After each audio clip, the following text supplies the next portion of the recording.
What's going on, my good people? What's going on? Welcome to another episode of Chop Willie in the Morning, brought to you by Let the Film Speak. I am one of your hosts, Chop. Here, my main man, Willie Jack. And it's week 5, Willie Jack. It's week 5, man. How you feeling? Hey man, you already know, man, feeling good, feeling great. You know what I'm saying? On, ready to get Kenny Pickett season started. You know what I mean? So I'm Hey, chilling. y'all definitely ready to get Kenny Pickett season started, man. Y'all been waiting. Y'all made the move. Now it's time to see what the Rook is gonna do, man. So I'm anxious to see what's gonna happen with that as well, Willie Jack. But yeah, man. Just like Willie Jack said, man, he's happy to see his team. I know a lot of y'all are happy to see our team and want to see where they go from here. It's week 5. We pretty much a quarter way through the season, man. We got 3 more of these. You know what I'm saying? And I don't know about you, Willie Jack, but at this time I started to feel like, dang, man, I feel like it's moving a little bit too fast, man. I just spent the whole however many months without football season. I ain't trying to spend no more months without football season. You know what I'm saying? It needs to slow down a little bit. I wish this was still like week 2, week 3. Hey, no, we got tons to go, bro. So I'm ready. All right, I got you, man. But yeah, man, y'all know what Chopping Willie in the Morning is. We here to give y'all the week 5 predictions of today's games and our Monday night game. So we definitely gonna get into that. But before we do that, we got a couple games we want to touch base on, man. We had our Thursday night game, and we had Indianapolis travel to Denver to take on the Broncos, and they come away with this W 12-9. Willie Jack, what's your take on this one, man? Boy, that was ugly ball, boy. That was an ugly game to watch. All the memes and everything they were talking about how much Amazon paid for the Thursday package and this the game they forced everybody to watch, boy. Yeah, forced everybody to watch this. You know, and I get it in the beginning of the season. It's like, okay, you got Russell Wilson going to Denver. You got Matt Ryan going to Indianapolis. Both of these teams, they had, big implications going into the season. Like, okay, what they going to look like? This could be an exciting game.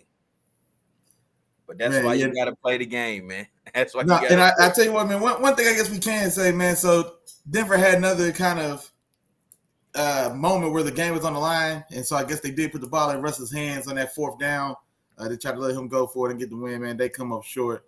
But yeah, no, that was just ugly football to watch, man. Yeah. Man, I can't think of another game that was worse than this, Willie Jack. Like watching this game, I'm talking about from the coaching, from the QB play, just from the team play. Like it was just terrible all the way around. Not one touchdown was scored this game. Not one. Man, yeah. And it shouldn't have been a few. You know what I mean? Once you look back at the tape and see all those open receivers running across the field. Now, this is the game for sure, Willie Jack. I know y'all been talking about Russell Wilson. We've been talking about Nathaniel Hackett, man. Russell, man, you looked awful, man. You looked awful this game. You didn't look comfortable. You wasn't going through your reads. If Cortland Sutton last name was Cup, I'd have told you to put the cup down too. You know what I'm saying? You eyeing like that's rookie. You supposed to be former top 5 quarterback in the league, and you eyeing Cortland Sutton. That last play of the game, you eyeing Cortland Sutton the whole time.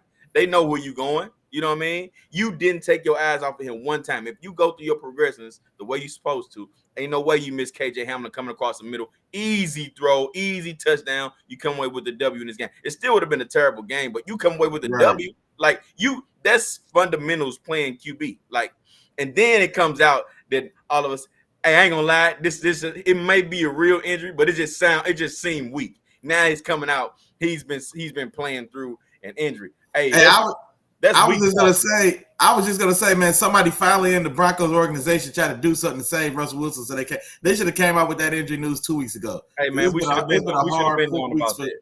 Yeah, it's been a hard 4 weeks for Russell. He needed that.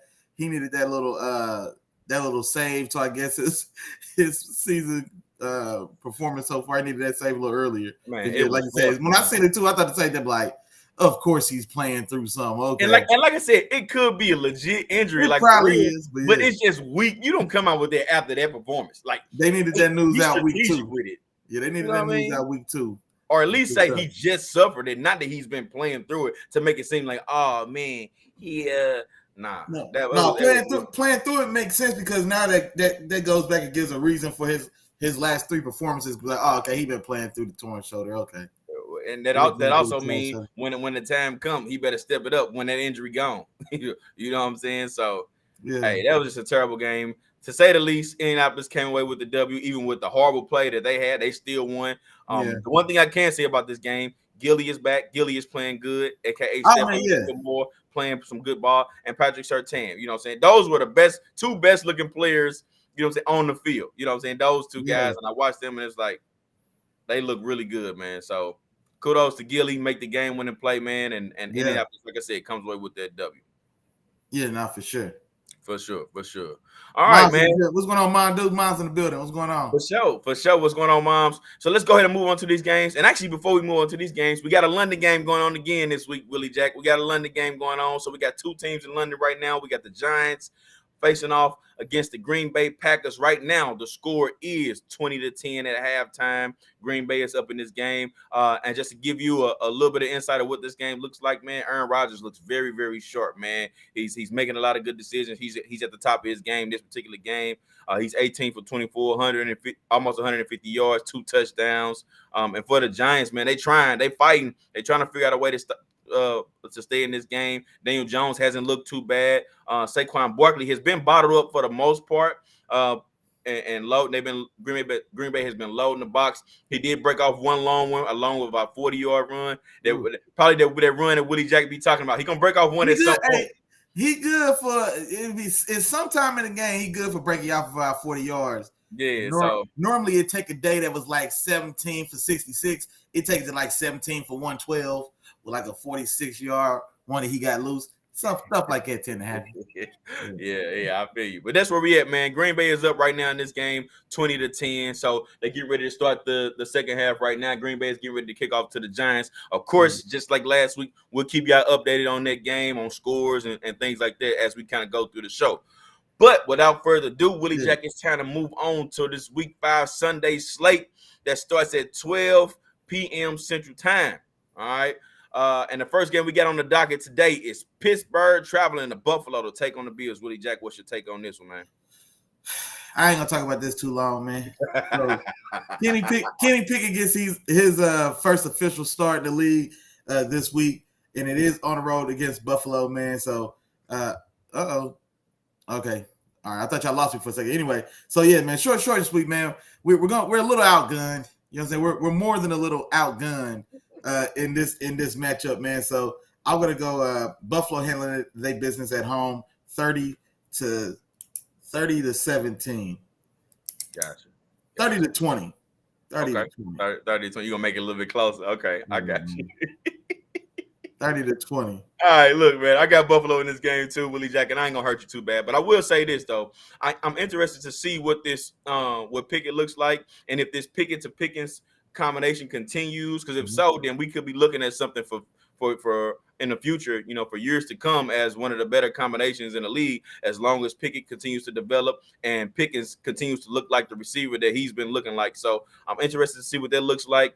I don't think Buffalo puts up that many points. I still like the Steelers defense to show some type of dignity and not allow them to kind of run the score up. So I do got Buffalo winning it though, and I got the final score being 24-16, the final score of this game. If you remember correctly, man, Buffalo played Steelers first week of the season last year, man, and Steelers played them boys tough, and they came away with the W. So I expect them to play some tough ball today too. You know, make it a physical game, but I still don't think they have enough for Buffalo. So Buffalo comes away with this W. Man. Yeah, but see, you're forgetting the most important component of that last one. See, Big played 2 games on the field. PJ Watt. We had like 3 sacks and forced 2 turnovers. You know what I'm saying? We ain't got my dog this week, so it's gonna be uphill sledding. Gotcha. All right, Willie Jack. Well, on to the next game, man. We got the Chargers going to Cleveland to take on the Browns. And I'm going to go ahead and tell you, man, I got the Chargers this game. And the reason why is because I think the Chargers will be a little bit too much. I don't know what I'm going to get from Jacoby Brissett. I know they're going to run the ball. And the Chargers have actually been a little lenient towards the run this year. You know what I'm saying? So they're being allowing a little bit more when it comes to the run. So I think that the Cleveland could have some success on the ground here. But in order for them to win, Jacoby Brissett still has to put the bow on on the suit, put the bow on it, put the tie on it. Now he has to put the icing on the cake, you know what I'm saying? In order for him to come away with a W. I don't have enough faith in him to do it, especially against this pass defense. That pass defense is still nice. Khalil Mack is having a pretty good year so far. I expect them to continue to get after the passer.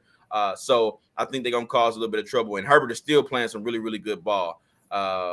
In this particular, and I expect them to continue that in this particular game. Austin Eckler finally showed up last week, so I got the Chargers winning this one, man, with the final score of 27-23.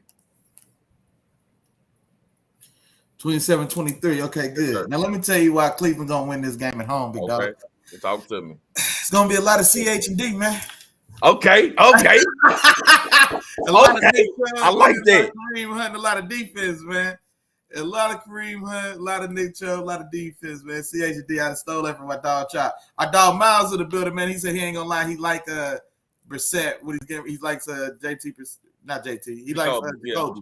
Yeah, Jacoby Brissett. What he's doing, man. And Jacoby's been playing well, and so I think he's been playing. You know what it is? I'm gonna tell y'all why I like him so much. He's playing premium Ryan Tannehill ball.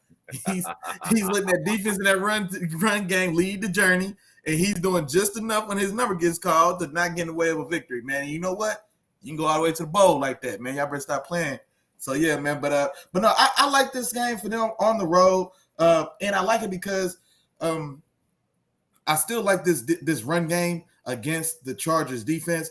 Bosa is out, and he is on short-term IR for a little bit, and so you still got Khalil Mack. But like I said, that would have been a nice matchup, I guess, at full strength if Bosa's on the other end. And I think even at that point, though, I still give the edge to the Browns run game because the second level defenders for Chicago, that linebacker group, there's nothing overly special there. You know what I'm saying? Yeah. So there's nothing overly special there. So I still like the edge on Cleveland's run game there anyway. And then now they're down Joey Bosa, Big Bosa. They're down Big Bosa, and now you only have Mack. So I'll take Cleveland's run game, especially at home. West Coast team coming to the Midwest and all that good stuff. But I'm going to take Cleveland to get it done.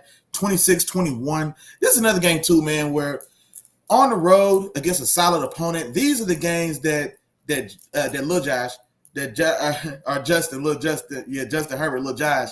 These are games that Lil Josh hasn't necessarily played well in because these are the games that it's a tough, hard-fought game. He's making spectacular plays and throws, and then between him and his coach, I don't trust that one of them isn't going to make some style of boneheaded mistake that usually leads to points for the other team and normally happens in the deciding factors, in the deciding situations. So in the more weighted plays, that's when Lil Josh and Staley tend to, like I said, show their mistake-prone colors. So anywho, 26-21, like I said, Cleveland's run game and defense pacing this one, and then look for some style of turnover or ball-headed play, man, and maybe be the difference that helps the Chargers come up short.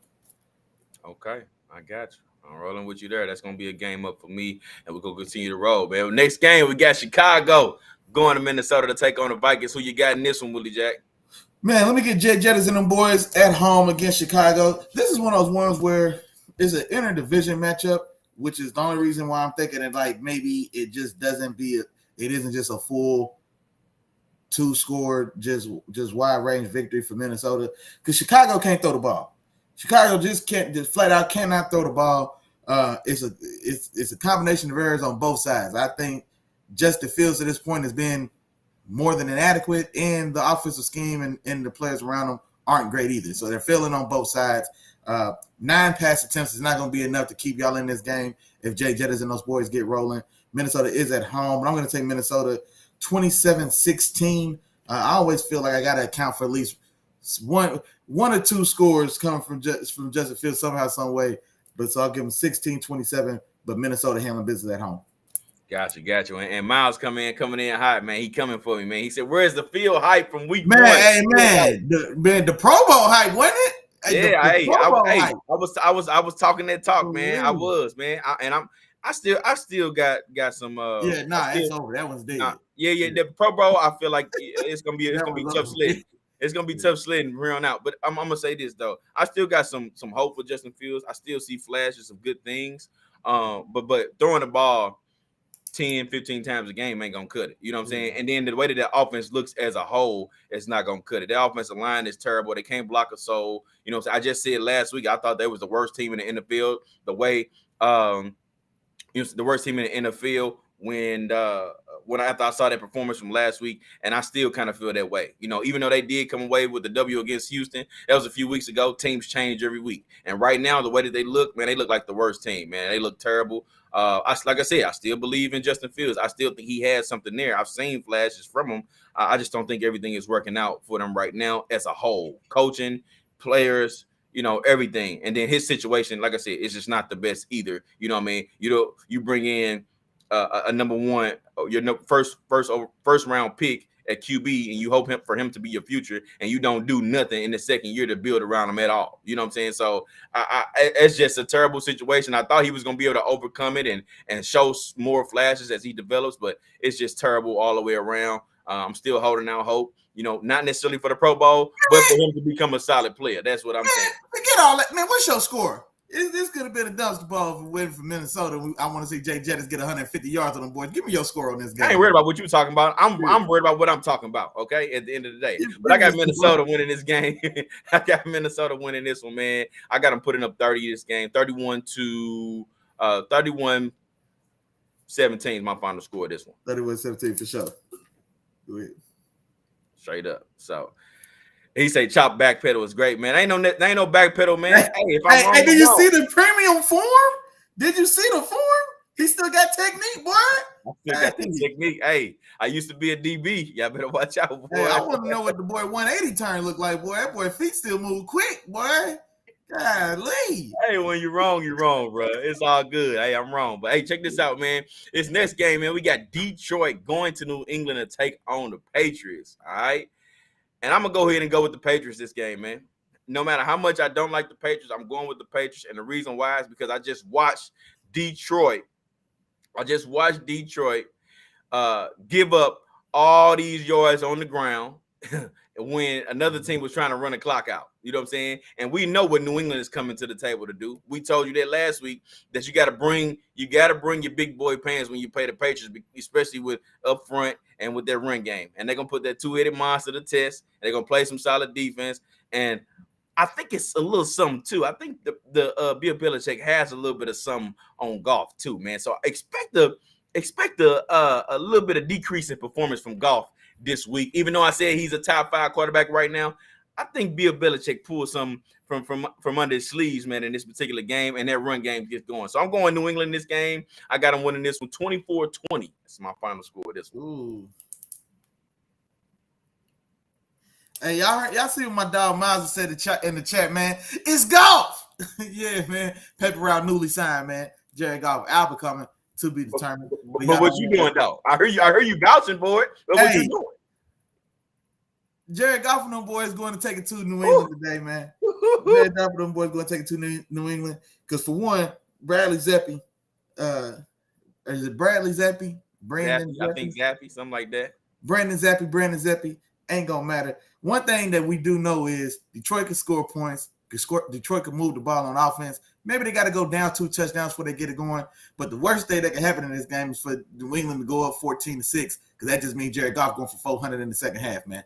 So I got Detroit going on the road, coming back to win and still won from Bill and those boys in New England 27-23. 27-23, the Lions on the road, man. Yeah. Okay. Yeah. Well, I'm anxious to see that one. I think this one can be a pretty solid game, man. Could be pretty solid. But I just know maybe it's a Super Bowl hangover for me. Went from golf with the Rams. Last time Goff played the Patriots, man, that boy ain't scored 1 touchdown. Yeah, I ain't gonna lie. I almost had Jared Goff, man, going for a big fantasy day. But I'm talking you almost had him as a performer. Hey, bro, I almost got him going to teeing up, bro. I don't know. Okay. I'm trying to tell you. If New England get up 14-6 in the second quarter, boy, it's curtains. It's curtains. That mean take whatever futures bet you can on your local betting app because Jared Goff is going crazy in the second half. They get down 14-6. Jared Goff just gets awakened at that point. All right. Well, man, we'll be on the lookout for that. We're gonna see what's happening with that. And our dog Miles said they got some key players coming back. And that's you know what? I ain't even check on the status of the guys that have been out. So Amon-Ra St. Brown, if he's one of those guys, I don't know if Swift is coming back. I thought he was.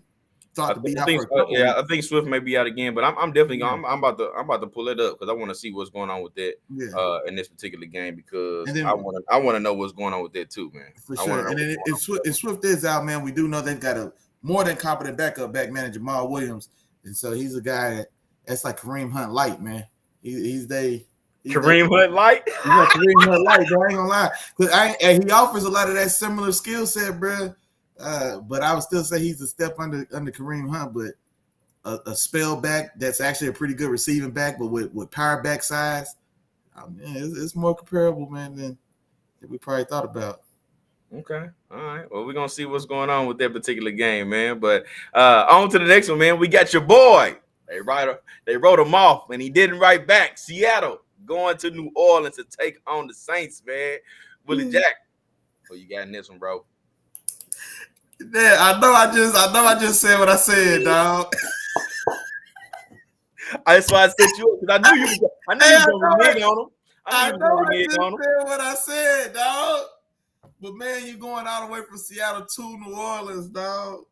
All the way from the West Coast to the East Coast to the Bayou. Yeah. Come on, man. That's an ugly stadium to play in, man. Them occasions get loud down there, man. That's just a tough place to play. New Orleans defense is still a top 5 unit in my mind.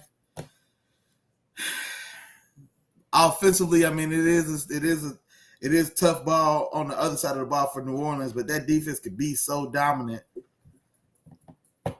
I wanted to take Geno, man. I wanted to take you, dog. I wanted to take you, Geno, man, but I can't, man. Going to New Orleans on the road, man. I think I just still feel like that's a tall order. I like Marshawn Lattimore and DK, so I'm excited to kind of see how that plays and how they bang it out.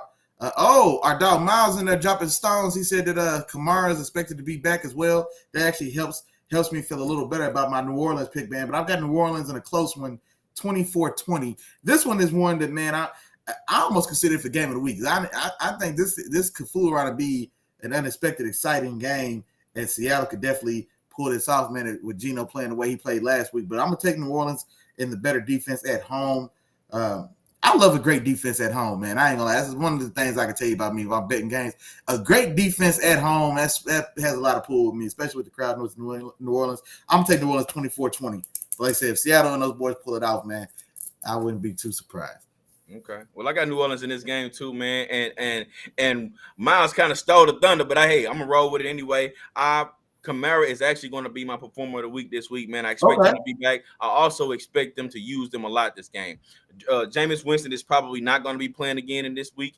Michael Thomas is out. So I expect them to really lean heavily on Alvin Kamara and that run game and getting him in the passing game, and they finally get him going. He's been struggling the first few weeks. They've been trying to figure out different ways to win games, but I think they have to get him the ball early and often for their offense to be running as smooth or smoothly as we know it can run. So I want to see him get going this game. So he's my performer of the week, man. I got 150 yards from scrimmage, and I got 3 touchdowns for him today, man. He gets in that end zone 3 times today, at least 150 yards from scrimmage, man. He may have 70 on the ground and 75 on the ground, 75 in the air, something like that. But it's going to be some sort of mixture.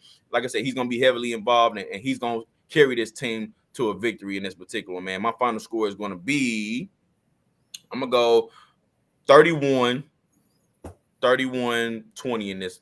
Actually, no, not 20. I ain't giving them 20. 31-13. It's going to be a blowout in this one. I don't see Geno. Really? Yeah, I don't see Geno. Look, this is the thing, man. Geno is off and on, and Geno has his games when he had a game against Detroit, and then he had a game against Denver. Other 2 games, he was terrible. He was awful. So you're saying 50% of the time he been Peyton Manning. I take 50% of the time. I'll take Peyton 50% of the time, man. Because the boy threw from like 78 completion percentage. I'm gonna tell you like this, bro. Hey, that's Geno. Willie. I think Willie might be a little tired this morning, y'all. Willie be coming with some stuff, boy. That boy be tripping sometime. Hey. And I don't never say it's too early to be drinking because, it's 5 o'clock somewhere. It's 5 o'clock somewhere. It's 5 o'clock. But at the same time, hey man, you gotta think maybe Think about it sometime before it come out your mouth, bro. Hey, I'm just telling y'all, man. Hey, Geno Manning, man. 2 of the 4 weeks, man, he been lights out. Two of the 4 weeks, the boy been all pro, man. I'm gonna tell you So, like hey, this: if he wake up on the right side of the bed, man. If you Geno Manning, man, you need to change your pick for that game. Yeah. I doubt. Hey, it just got stuck now, boy. That's what come out that first time. It just got stuck. I can't go back on it now, boy. Oh, okay, it's stuck. I got Geno Manning. On to the next one, man. We got Miami traveling in New York to take on the Jets, and I'm gonna tell you why this is about to be an upset. All right. Oh. I got the Jets winning this game. Okay. Oh. The reason why, man, the Jets defense is playing some really, really good ball. Okay. They're playing some really, really good ball. I like what they're doing. I like what I saw last week. Even though he had a couple turnovers, I like what I saw last week from Zach Wilson. Okay. I like what I saw. I like the throws. I think this offense is a little bit more dynamic with him under center instead of Flacco. Flacco was a sitting duck in that pocket. What Zach Wilson can bring to this offense is the ability to extend the play. And we saw that last week. And it helped them out a lot in that win over Pittsburgh. You know what I'm saying? And I think that's a confidence booster for them. I think they're going to come out rolling. Like I said before, my guy Breece Hall has been running the ball very, very well. He looks like he's going to be the real deal, moving forward for this team. And I expect them to keep on rolling, man. I expect them to come away with this upset. Teddy Bridgewater is over there, doing the thing. So that's one thing we know for sure. We can count on it, Willie Jack. Teddy Bridgewater is starting this game. So how many points Miami gonna score today, Willie Jack? Well, hold on. You didn't give me your score. I'm asking you. Teddy Bridgewater is the starter. So how many points Miami scoring today? Hey, I didn't think about it, but 24. You can count on 24. You can count on 24. So that means I'm gonna go ahead and get a Jets 27 in this game, and they come away with a last-minute field goal to come away with a W in this game. You can count on 24 when Teddy Bridgewater starting. All right. But I think the Jets can pull it off, man. They can put them points together. They got all them weapons out there. I think they're going to come out and they're going to make some noise again. They're going to surprise some people in this one. And Miami is going to show y'all their true colors, who they really are. You know what I mean? Who they really are as a team. They had their couple upsets. They had their rah-rah moments early in the season. But now you're going to see who they really are. Now, don't get me wrong. Waddle and Hill, they still the truth. But as a team, they're going to show you who they are. They're a 24-point scoring Teddy Bridgewater-led team this week. You know what? That was really profound. Chop, you was on something this morning, man. I'm changing my score. That's what I'm talking about. I'm taking Miami to win on the road, but I ain't going to give them 26 points. I ain't going to give them 26 in the victory. Miami will win this game 24-20. Okay. For all the reasons Chop just said, but 24 points, man. I forgot about Teddy 24, man. Teddy 24, man. That's his name. I forgot about Teddy 24. 24 points like clockwork. Teddy don't wear no watch on Sunday because he know he's scoring 24 points. That's what's happening. You put it down, put it in your books, man. Put it in your books, man. Hey, somebody for the Facebook back in the game, man, he said agreed. Drop your name, big dog. We can't see your name on the Facebook. Drop your name for us, but he said agreed. Yeah, but yeah, man. So I'll take Miami on. I'll take Miami on the road 24-20. Now I guess speaking of this, man, it might be a decent segue. The NFL came back with their decision or their investigation into the Tua Tagovailoa. So they came back with the results of the Tua Tagovailoa neurological studies, and they determined that the protocol was followed properly, but the determination is that the protocol was inadequate. So they've kind of saved face. They've acknowledged that he still shouldn't have been in the game, and they're just saying, okay, well, and this is the thing. So now if I'm the doctor who was fired, now do I have grounds for wrongful suit and slander? That's what it sounds like to me. He was publicly scapegoated, called out for lack of professional integrity and everything else. All the hit his public perception is taken, only for the NFL to now come out after firing him and tell him, no, the protocol was followed. So the guy followed the protocol that was in place, but now that protocol is just insufficient. And so, yes, I don't know if I'm that guy, somebody got to holler at me. Yeah, somebody got to come up with some explanations. Somebody got to come up with some rehirings or something with a raise. Somebody got to break bread, man. I need a public apology, bro. I need my apology just as loud as the accusation was, man. I need the same energy.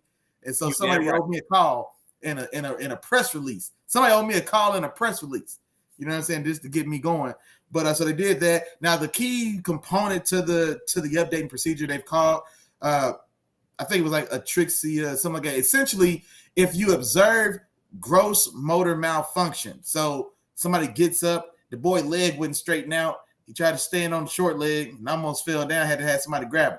He had drunk legs like your uncle at your last cookout, man. If you see something like that, then regardless of how he performs in the locker room test at halftime, if you see some style of gross motor malfunction, your arms lock up and you throwing up gang signs on national TV, something like that happens, then you are out of the game and in concussion protocol, regardless of how you score or how you grade in the locker room, in the concussion test, and in the blue tent concussion test. So none of that matters if they see some style of gross motor malfunction like that on live TV, man. For sure. And Jared, that was Jared that popped in. Jared say, man, and he needs some more money, man. And he needs some bread. I'm with you on that, Jared. They definitely got to pay that boy some. My dog. They got to compensate that boy for sure. But I'm gonna say this, Willie Jack.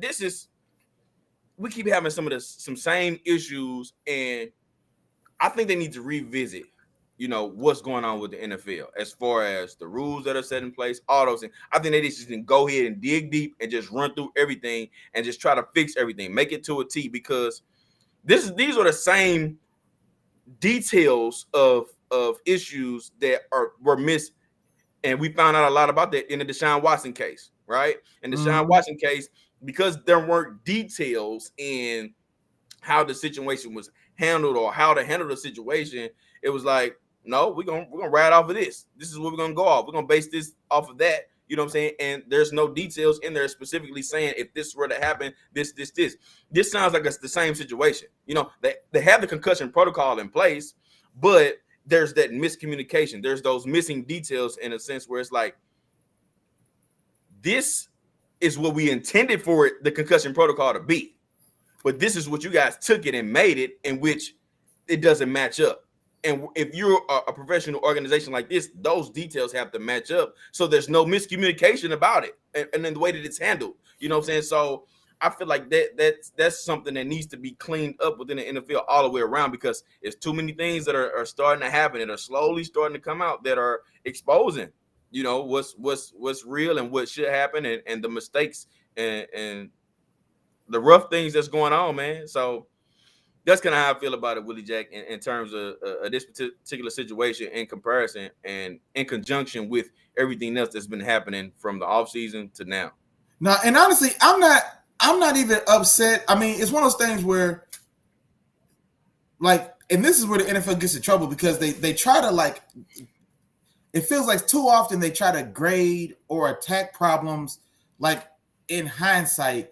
And so just like there was a procedure in place and it was determined to be inadequate after the fact, but this is Ray Rice that I'm talking about. So there was a procedure in place to handle that. But then once the dirty laundry gets aired, well, now that everybody can see the inadequacies of the procedure in place, so now we got to come back and we make a whole blunder of it as far as PR and public perception is concerned. And then we come back and we try to put the milk back in the jar after the milk's been spilled. Well, you can't put it back in the jar, and that's what too often feels like the NFL has tried to do. And so, like I said, that was what was going on with Ray Rice. Just like you mentioned with the Deshaun Watson situation. There was protocols and things in place. The non-biased arbitrator went out and read the rules the way they were written.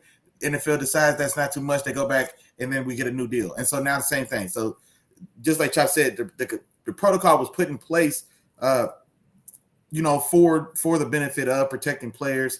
Protecting players now that it's a public concern for player health. So there's nothing that the NFL didn't suddenly grow a heart, but now it costs them money to not appear to be protecting the players, and so now we'll protect the players type of deal. But just like you said, so same thing in those two situations.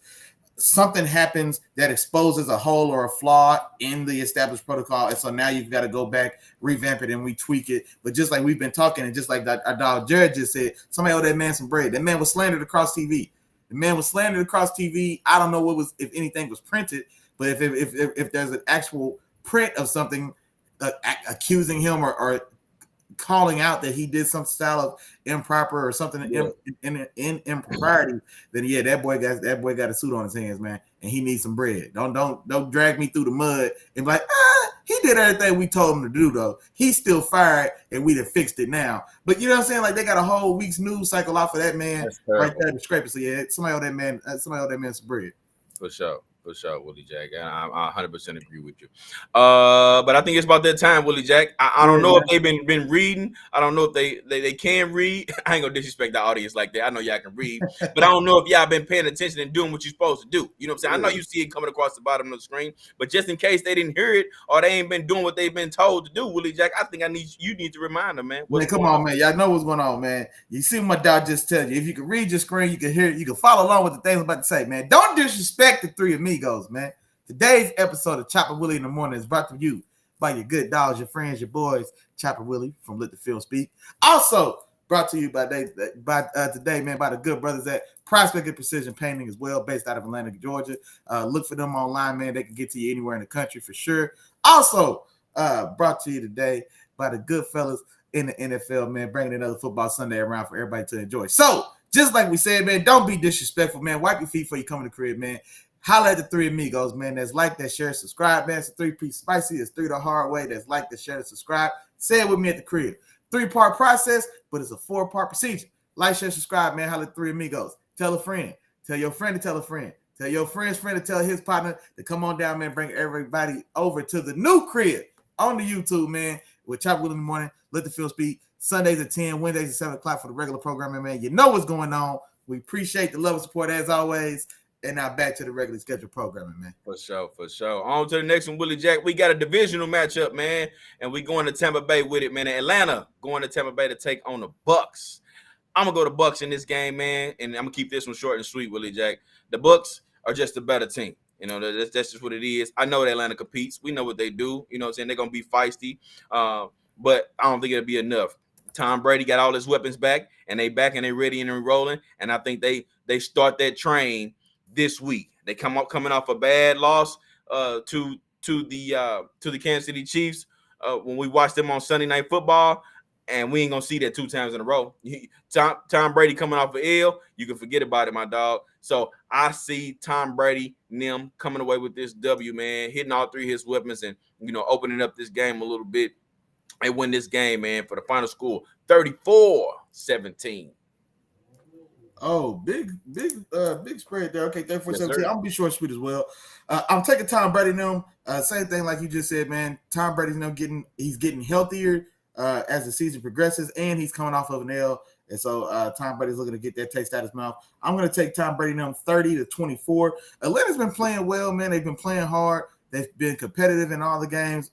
Either been competitive or have won all the games. This is another one, man. It's a divisional matchup. And so, like I said, these games can always get a little screwy. So I think they could play this a little closer. But I still think Tom Brady and them are still just going to be too much. 30-24, Tom Brady them at the crib. Gotcha. On to the next one, Willie Jack. And we got Tennessee going to Washington to take on the Commanders. And I'm going to say this. And actually, I'm going to let you go first. And then I'll come back with it. But I got Tennessee going to face the Washington, man. Watch the Commanders. Who you got in this one? Yeah, man. So I'm not overly excited to see either of these teams for sure. So it's going to be short and sweet. But I'm going to take Tennessee on the road. Tennessee at least feels like they're starting to kind of get into some style of little groove. They're still not overly impressive by any stretch. But Derrick Henry is starting to kind of get himself going, get himself rolling a little bit. Last week was a good show of that. And then, like I said, Tannehill is starting to fall back into place as well, doing just enough, man, to keep to keep everything moving along. Just do just enough to keep the train moving, man. Just keep the offense on time. That's all we need. And I think he can get that done. Washington, like I said, they're just up and down and hot and cold. It could be a 4-touchdown day or it could be a 3-interception day, man. So until you know which way you're going to get, it's just hard to bet your dollar going in ahead of time. But I'm taking Tennessee on the road, 27-21 to get it done. And that's part of the reason too, Willie Jack, the fact that you did mention that Washington is just hot and cold. And of course it's mainly because of their quarterback and Carson Wentz. He's so hot and cold. But that's the reason this game scares me, okay?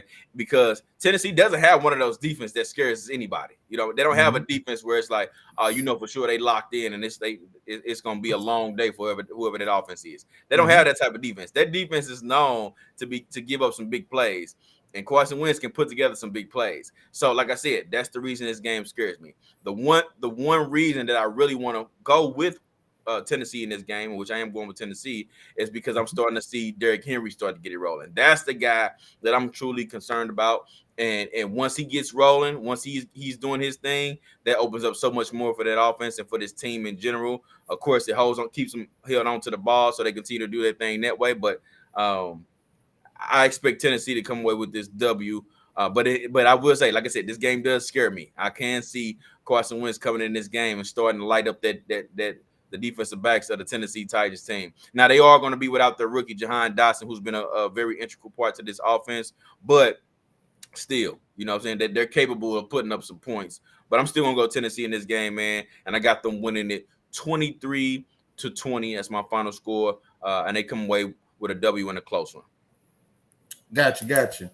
So on to the next one, Willie Jack.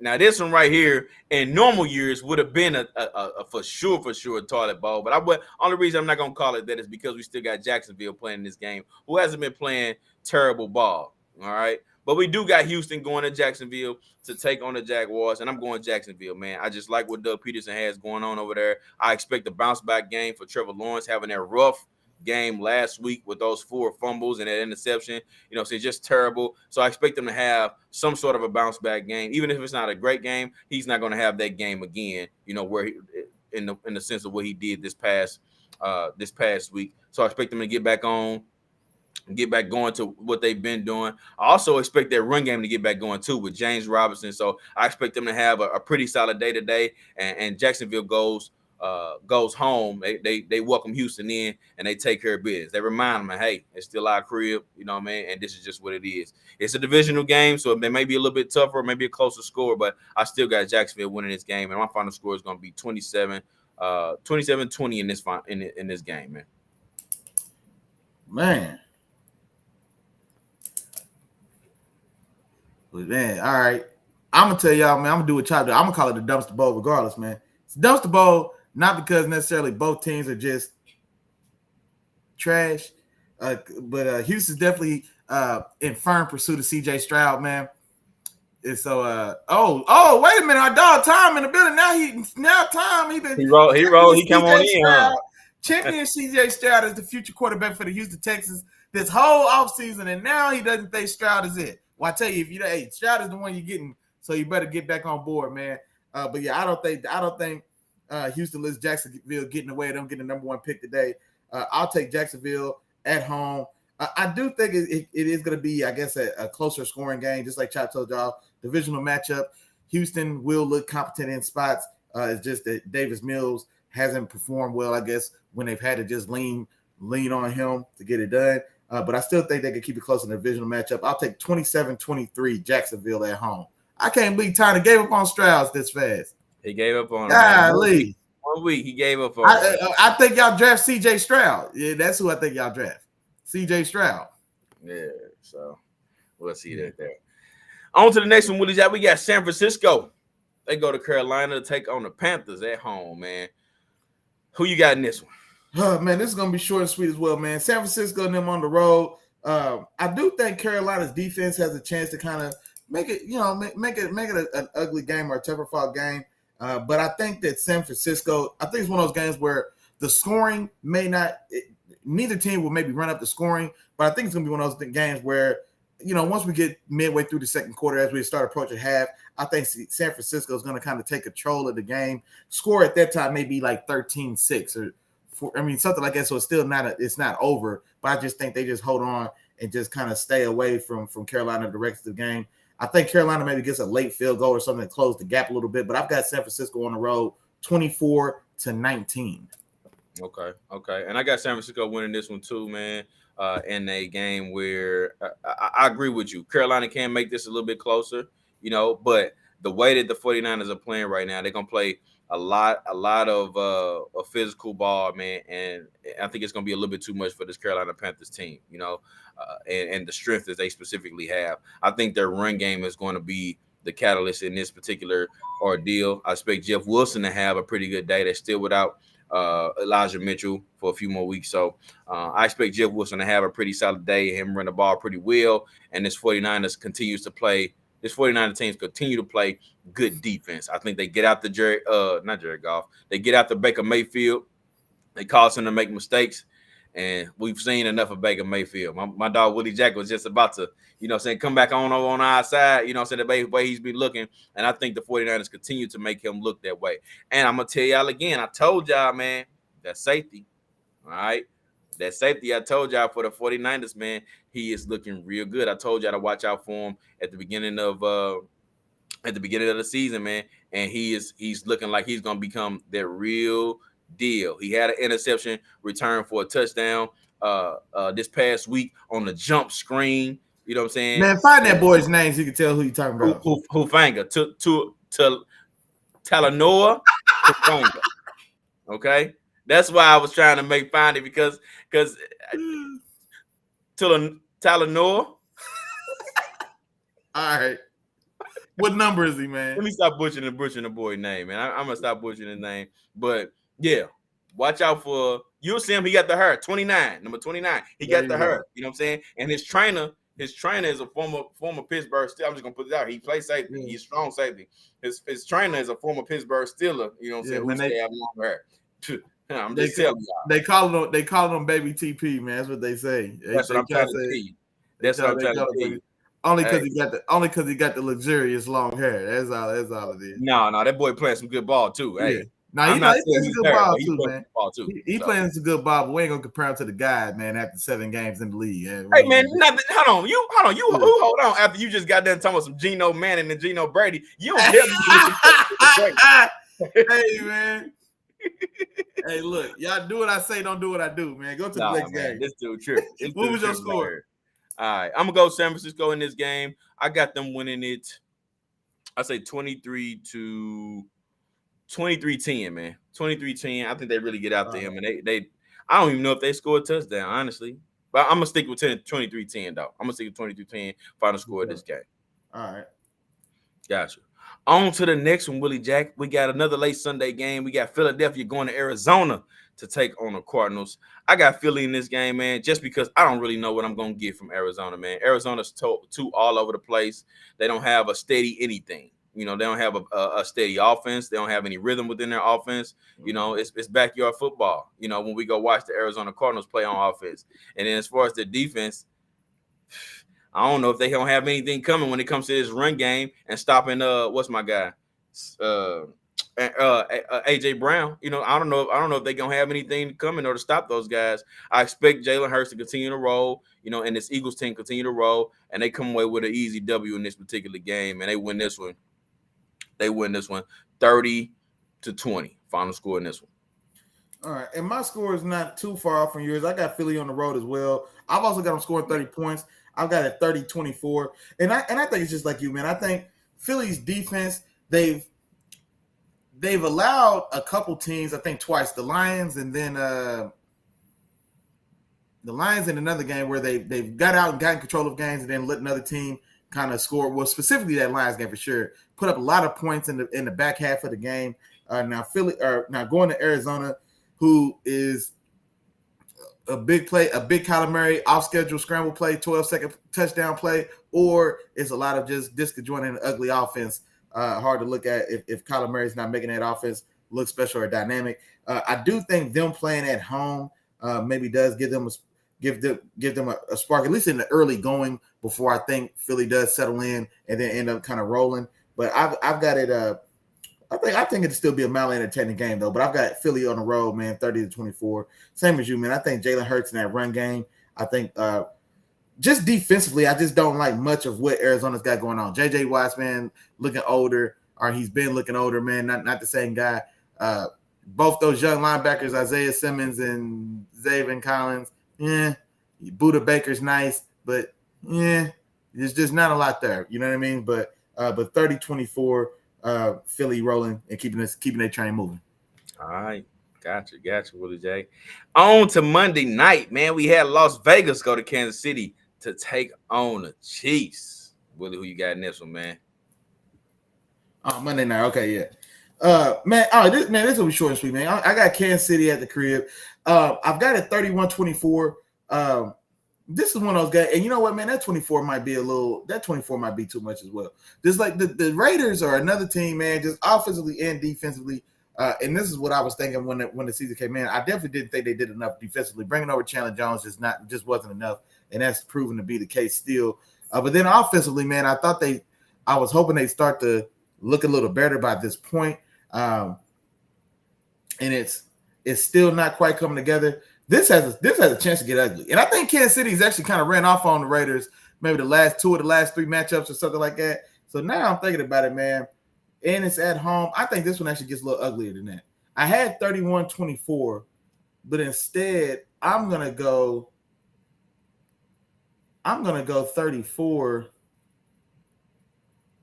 I'm gonna go 34-20.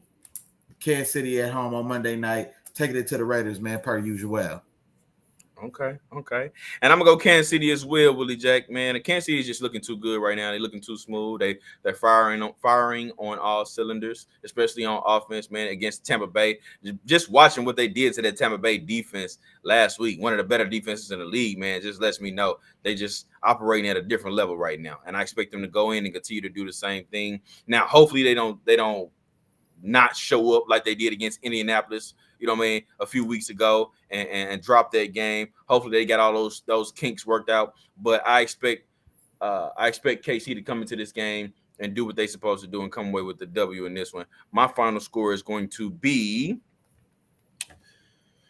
I'll go, they operating at a high level, man. Let me go 34 to 24. My final score of this game. So I think Las Vegas still puts up some points as well. One thing I did like about what they did last week is they were in the ball really well. You know what I'm saying? So it looks like they're getting back. Josh Jacobs had a nice game last week. Yeah. So I hope they continue to use that as the formula moving forward. Run the ball with Josh Jacobs, and then use that to get the ball to some of the other playmakers. Devontae Adams did look a lot better than the previous 2 weeks. So I expect them to continue with that, but I just don't think it'll be enough to take over or come away with the W against the Chiefs. Okay. No, and that's true too. Another thing too, Chris Jones is playing pretty well this season as well. Mm-hmm. So interior defensive alignment for the Chiefs as well. So I think if he maintains the way he's been playing here lately, man, so he can even still dampen or put a big dent into that running game from the Raiders, because the offensive line has been a little up and down as well. So I don't know, man. I think the Raiders got a tall order today, man, to keep this one relatively close. But I don't see a way in which they win though at all. Gotcha. All right, quick update before we go into our games of the week, Willie Jack. As we told y'all before, we got the London game going on. So we got 10 minutes and 8 seconds left in the fourth quarter. The Giants have now rallied back in this game. They tied. It's up. They're 20-20. Green Bay has not put a point up in the second half as of yet. So it's a 20-20 game in the fourth quarter. Wow. Giants just tied it up. Green Bay gets the ball back, so we'll see what they do on their upcoming drive. We'll keep y'all updated on that. As long as we own and we live, we'll keep you going with the updates and keep letting y'all know what's going on. But like I said, it's 2020 right now. What's A-Rod stats look like, man? I predicted A-Rod was going to be have a big game in this one, man. Right now, A-Rod is 20 of 27 for 178 yards and 2 touchdowns. So he's had a solid game thus far. Man, that sounds like his same numbers from first half. He had 158 at halftime with them 2 touchdowns. And you see they haven't scored a touchdown yet in the second half. They ain't put up not a point. He was on target. I had told y'all like 300 yards and 3 or 4 touchdowns. But he was on target. But yeah, it's a possibility, Willie Jack, that they do that he does come away with close to 300 yards. It still look like he'll have 2 to 3 drives left in this particular game, depending on how it plays out. So it's a possibility for him to come away with it. But the way this Giants defense has been playing or locking in on them in this second half, man, they're not giving Green Bay nothing, not even giving them enough to get in field goal range. So that's where we at this moment in this particular game. For sure.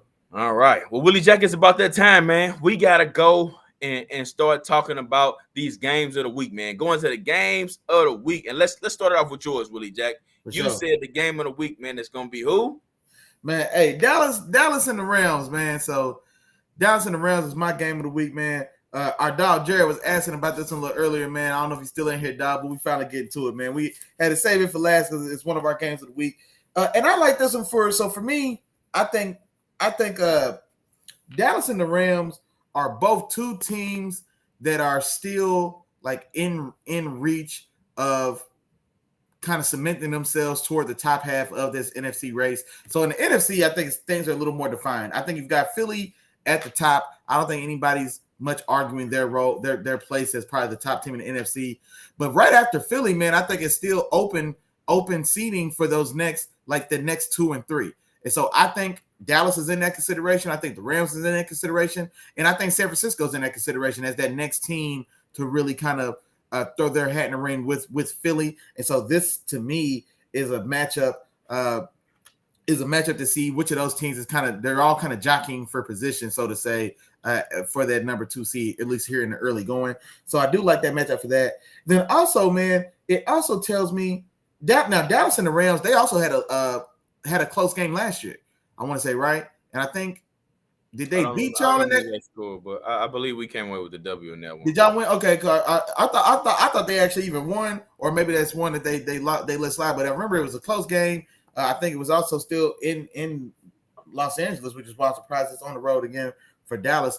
But I say all that to say that they did match up with you guys well that first go round. That defense is probably has a lot of the same pieces that they had last year, but I think they're still playing a little better to this point in the season as well. Michael Parsons is still continuing to step into just his own dominance, playing more so as an edge now in his splits between those duties of edge and linebacker. So he's finally kind of settling and becoming more of a consistent edge presence, edge rusher, doing a phenomenal job. Trayvon Diggs, man, is still being a ball hawk in the back end. I do think he's cleaned up though a lot of the give and take balls. And so he was a guy, he wants to be in phase, he wants to be low shoulder because that's where the action is. You know what I mean? But playing there in those areas and playing that style of ball, you're gonna take some lumps. And so I think this year to this point, he's still playing that aggressive style, but I think he's definitely not giving up as many on the other side, and he's still taking the ball away. I think he has just 2 interceptions so far, but he's still making a lot of plays there. Also, man, the Rams offense, I really just don't like what they got going on. There's no real running game. The offense appears to be Cooper Kupp or bust. And I just don't really kind of see what they've got going on there. And for those reasons, I've got Dallas, man. I've got Cooper's Cowboys. All right. Cooper's Cowboys can go to LA and handle their business, man. And I picked a score that just shows it's going to be a close game, man, because I don't even know how it could play out, man. Both these teams could touch 30 or both these teams could hold each other to 20. But I've got 27-26 Dallas going on the road. Cooper's Cowboys going on the road and getting one from the Rams.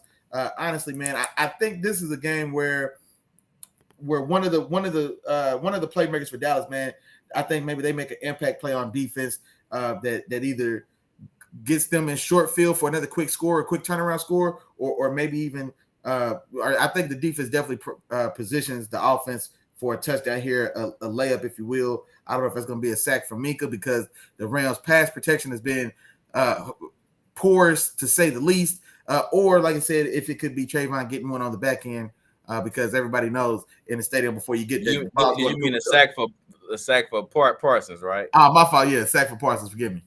I don't know. I can't tell you what I said, but it sounds like I didn't say it right. Sack for Minka. Oh, Micah Parsons. Micah. I know what you meant. I know what you meant. My fault. Yeah. Oh, good. But you know what? I'd be lying if I sat up here and said that this game doesn't scare me. And the reason why is because that offensive line, man. I mean, that defensive line of the Dallas Cowboys. Mm-hmm. Once I sat up there and watched that game last week against San Francisco, and the way that front seven got after the Rams offensive line, man, that scared me for the rest of the season. You know what I mean? That's gonna be something I'm gonna be watching from this point on out. Like you said, the run game is not getting anything going, and they can't protect Stafford. Shoot, I can't get my names right either, Willie Jack. Mm-hmm. But they can't protect Stafford, and a Stafford that's not protected is a Stafford that's prone to having mistakes, throwing interceptions, to having turnovers. You know what I mean? So that's something that I'm really going to be watching in this game. I hope they can come up with some sort of scheme or, put some type of help back there to help protect them, and if they are, then, cool. That's good for that. But that's what I'm really concerned about mostly in this particular game. Now, on the other side of the ball, I think that the Rams could do some things that could show Cooper Rush his real colors. You know what I mean? It's been all good. It's been all dandelions and roses and all the beautiful flowers that smell good for him so far. You know what I'm saying? It's been real good. You know what I mean? But now we're gonna turn up the heat on you a little bit. We're gonna turn that pressure up just a little bit. You know, it's one guy that Zach Morton hasn't been able to block. You know, since of all the matchups that he had. As good as Zach Morton is, Zach Morton is a hell of a player. Don't get me wrong, but it's one guy that he's been having trouble with, and if they trust him one-on-one today, it's gonna be some smoke in the city, as the late great Bernie Mac would say. You know what I mean? So I think that's where we're gonna give trouble to Dallas. I think we're gonna keep this game close. Like I said, this game does scare me because of the defense of Dallas and what they can actually do to the Rams offense or what they're capable of doing as a whole. So I am a little bit worried about that. But I'm riding with my dogs, man. I got to. I'm going with the Rams in this game. It's going to be a close one. I don't envision it being high scoring. I'm gonna go ahead and say 20-17. We get a last minute field goal in this one.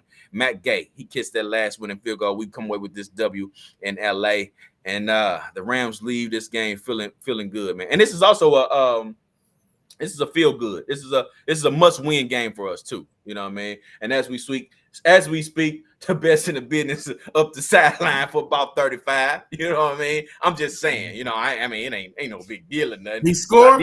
I did say I was gonna update y'all. But the score is still 2020. You know what I'm saying? Score is still 2020. They stopped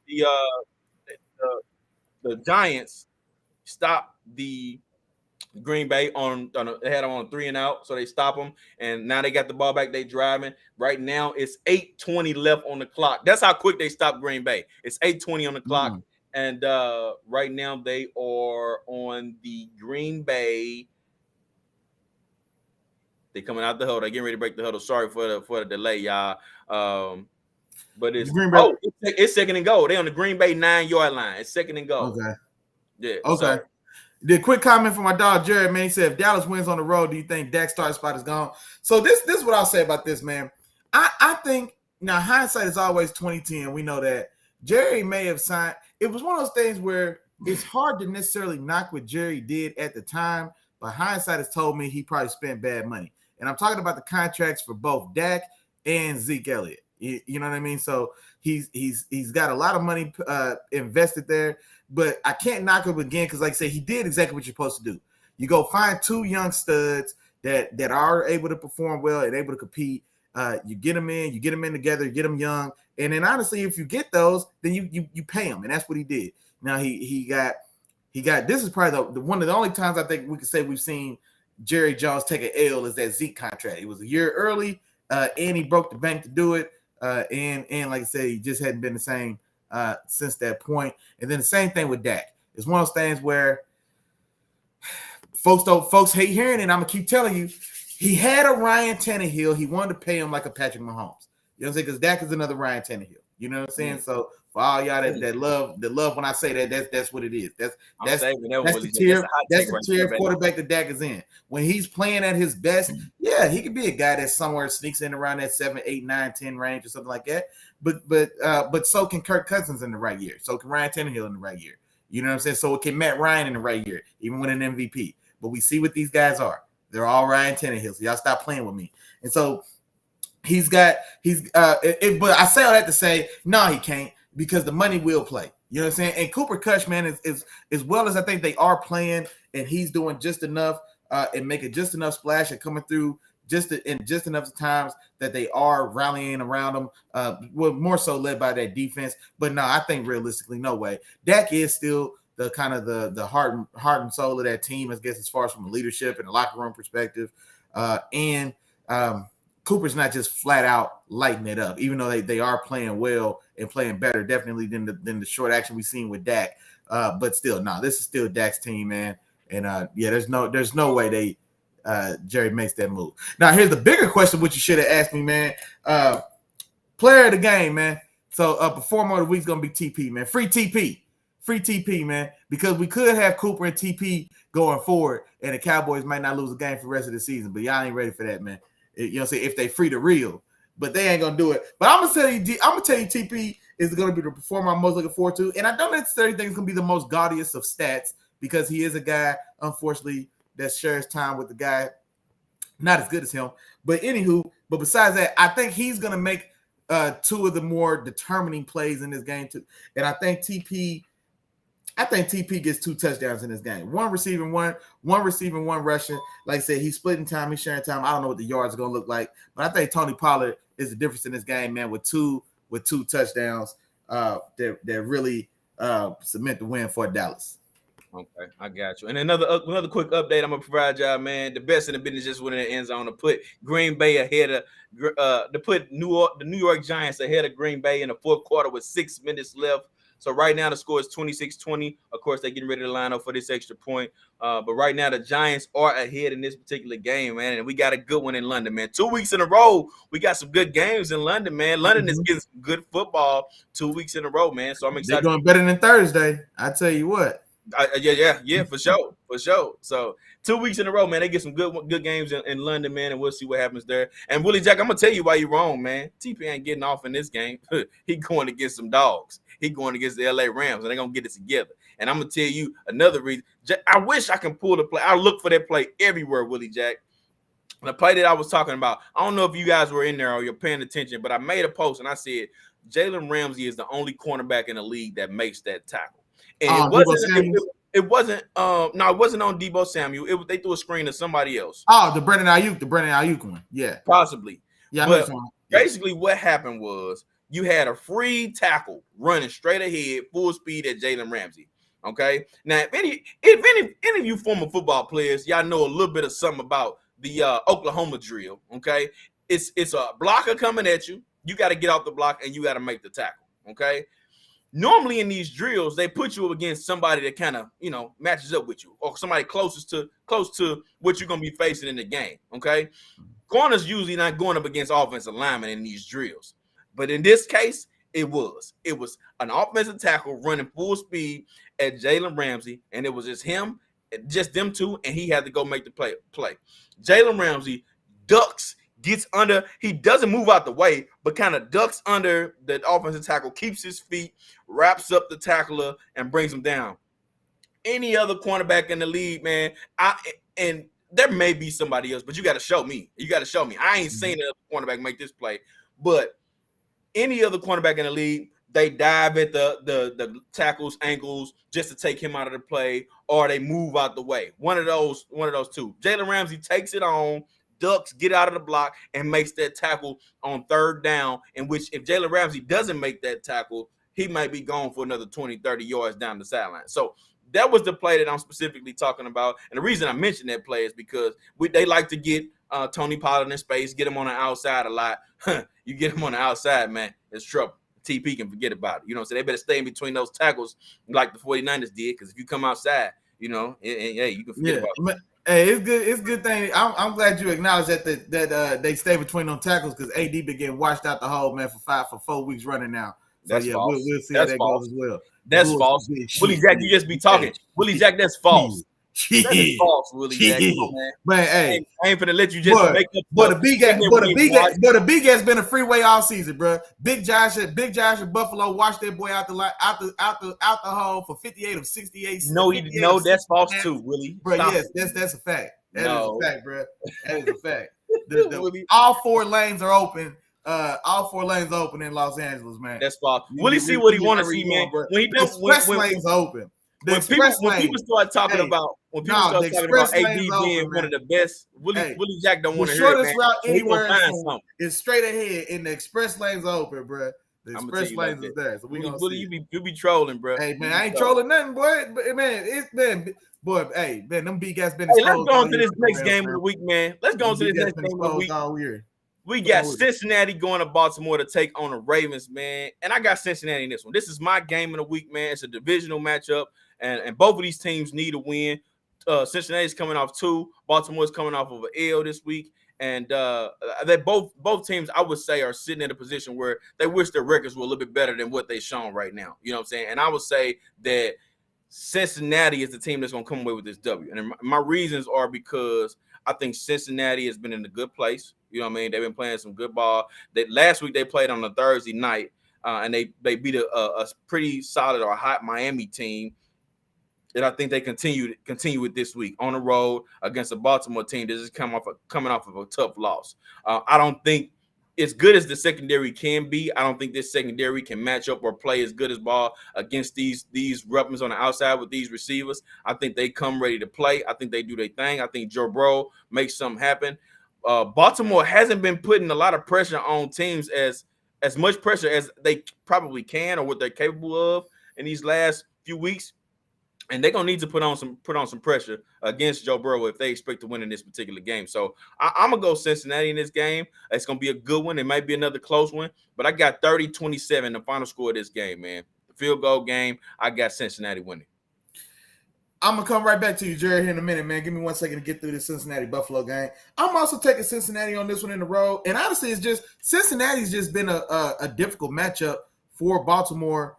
Specifically these last couple of years, or maybe specifically since last year, because the receiver DB battle has gone one-sided to Cincinnati. So Joe Burrow and them boys been eating Baltimore and their DB room up for lunch every time they ran into him, man. So Marlon Humphreys struggled tremendously twice last year in his head-to-head battle with Jamar Chase.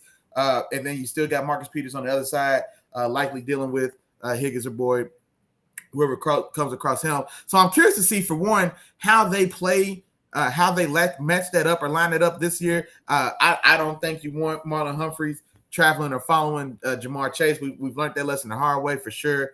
And so maybe they do stay, I guess, a little more balanced in the way they like to play or line the guys up.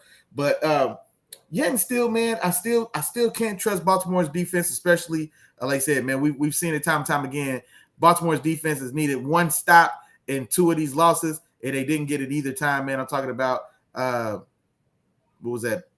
Buffalo, and then of course was that Miami being the other one they gave up.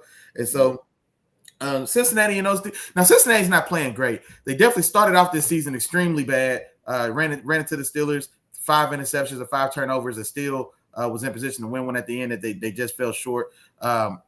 Another slow week in Dallas, but I think I still don't feel like their season's getting away from them much like I feel that other teams with the same or some of the records have feel like their season's still getting away from them. I still don't feel that way with Cincinnati. The offensive line hasn't panned out all the money they spent on it, and Joe Burrow is still running from his life just as much as more as he was last year. But like I said, just like Chop said again, that Baltimore defense ain't what it was. They're not getting after the passer. They're not stopping anybody. They're not overly great at stopping anybody in the run, and they're not covering on the back end. So I mean, so what's that tell you? There's 3 levels to a defense, and they struggling at all 3 levels.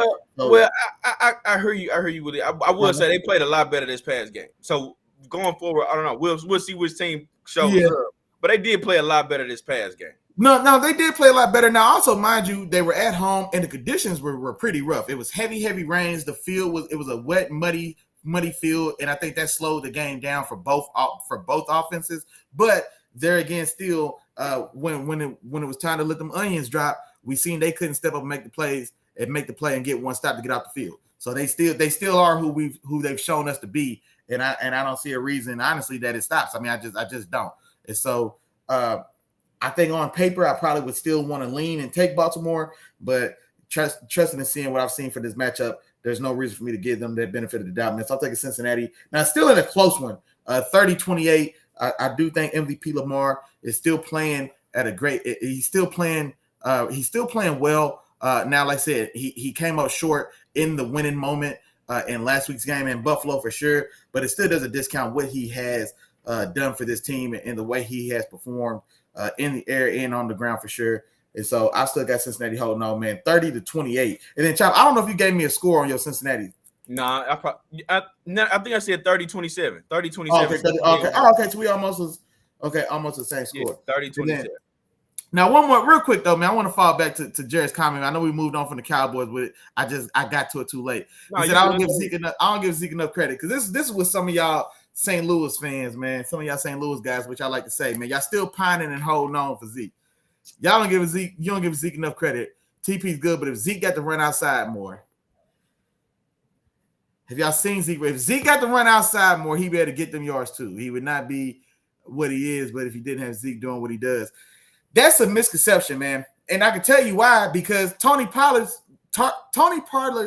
role and participation in this offense only grew because it became evident and obvious that Zeke no longer had the legs to get outside, man. Zeke is running with heavy legs. Zeke is he's an older Earl Campbell. He's a thumper, bro. He is a hard-nosed, aggressive bully ball thumper. He will try to get in your chest. He will run with power. He's still a tremendous pass protector. He's still probably the best pass protecting back in the league. He doesn't have the legs to get outside anymore, bro. It's a fallacy to say otherwise. They're not paying him $16.5 million, overpaid for the 2 seasons now, to not put him in the most advantageous places that they can. Zeke, nobody wants Zeke to do better than Jerry Jones because he's the one that got fooled into paying him. You know what I'm saying? So nobody is sacrificing the glory of Zeke to get TP touches and have him look more explosive and give him the more favorable play calls. He's getting those calls because Zeke can't do it no more, bro.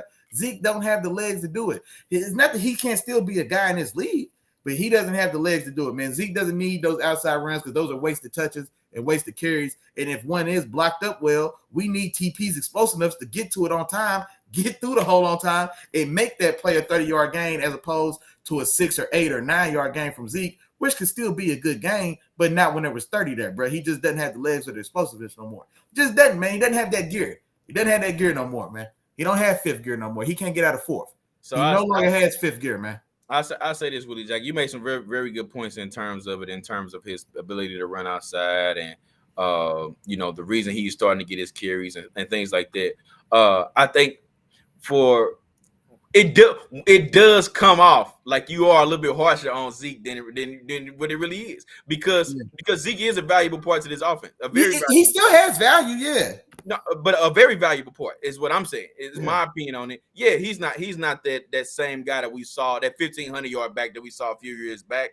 You know what I'm saying? Who can do a lot of those different things. Even then, he wasn't the most explosive. So TP for sure is the most explosive when it comes to speed. You know what I'm saying? Getting to the outside and doing those different things, operating in space.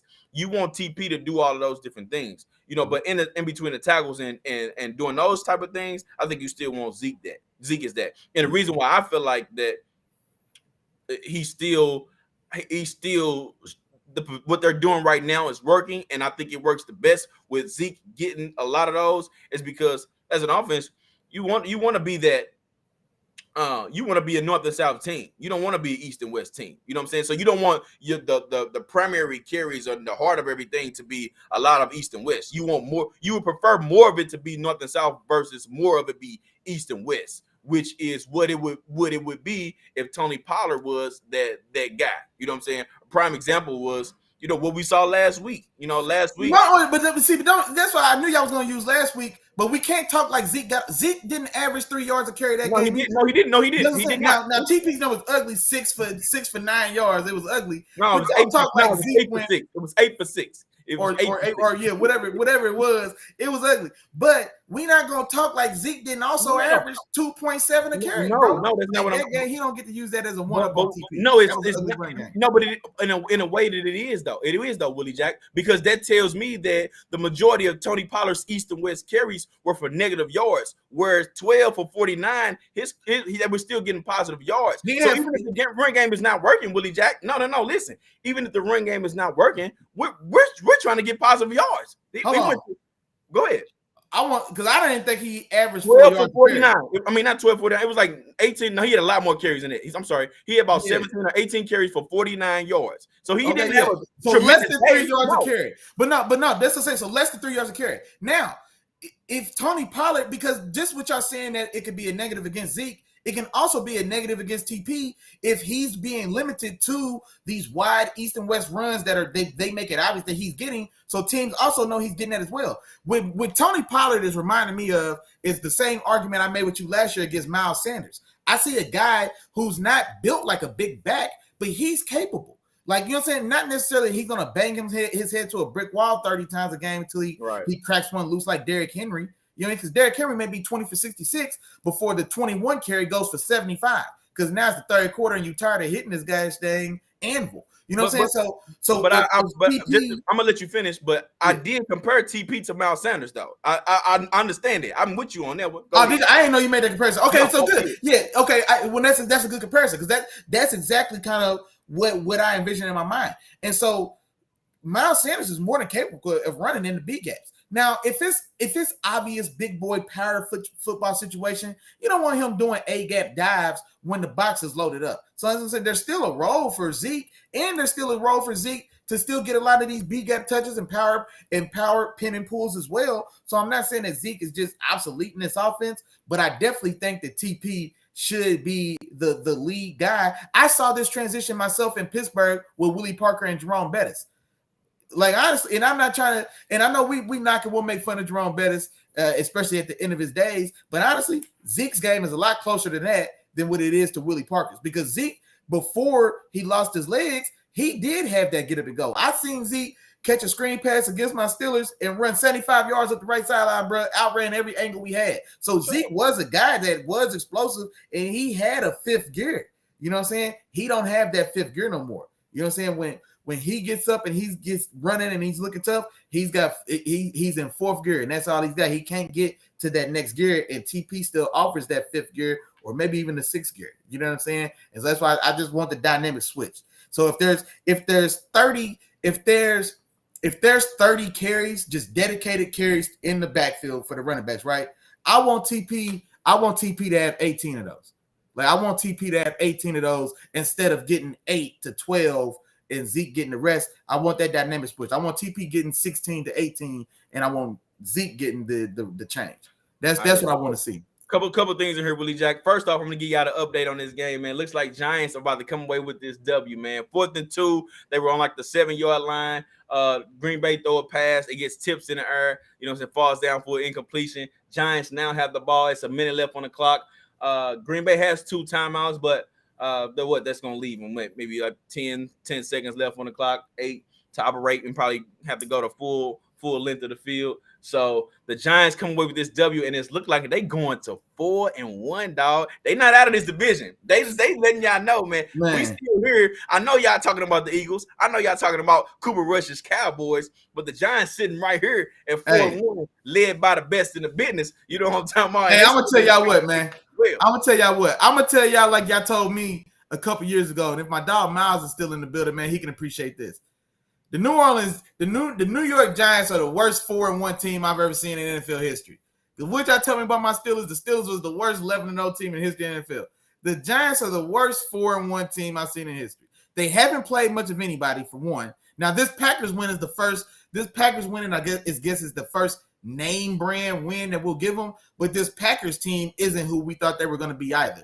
Especially, like I said, with the struggles on offense. And I can't wait to go back and watch this footage as well, because I want to see what happened between the first half and the second, because Aaron Rodgers had 158 and 2 touchdowns at halftime, and then with 10 minutes in the fourth quarter, he only threw 20 yards and didn't have any more. He went from 158 to 178 when Chuck gave an update at the 10-minute mark in the fourth. So I'm curious. Now his stat line completely looks terrible. Now it's 25 of 39 now for 222.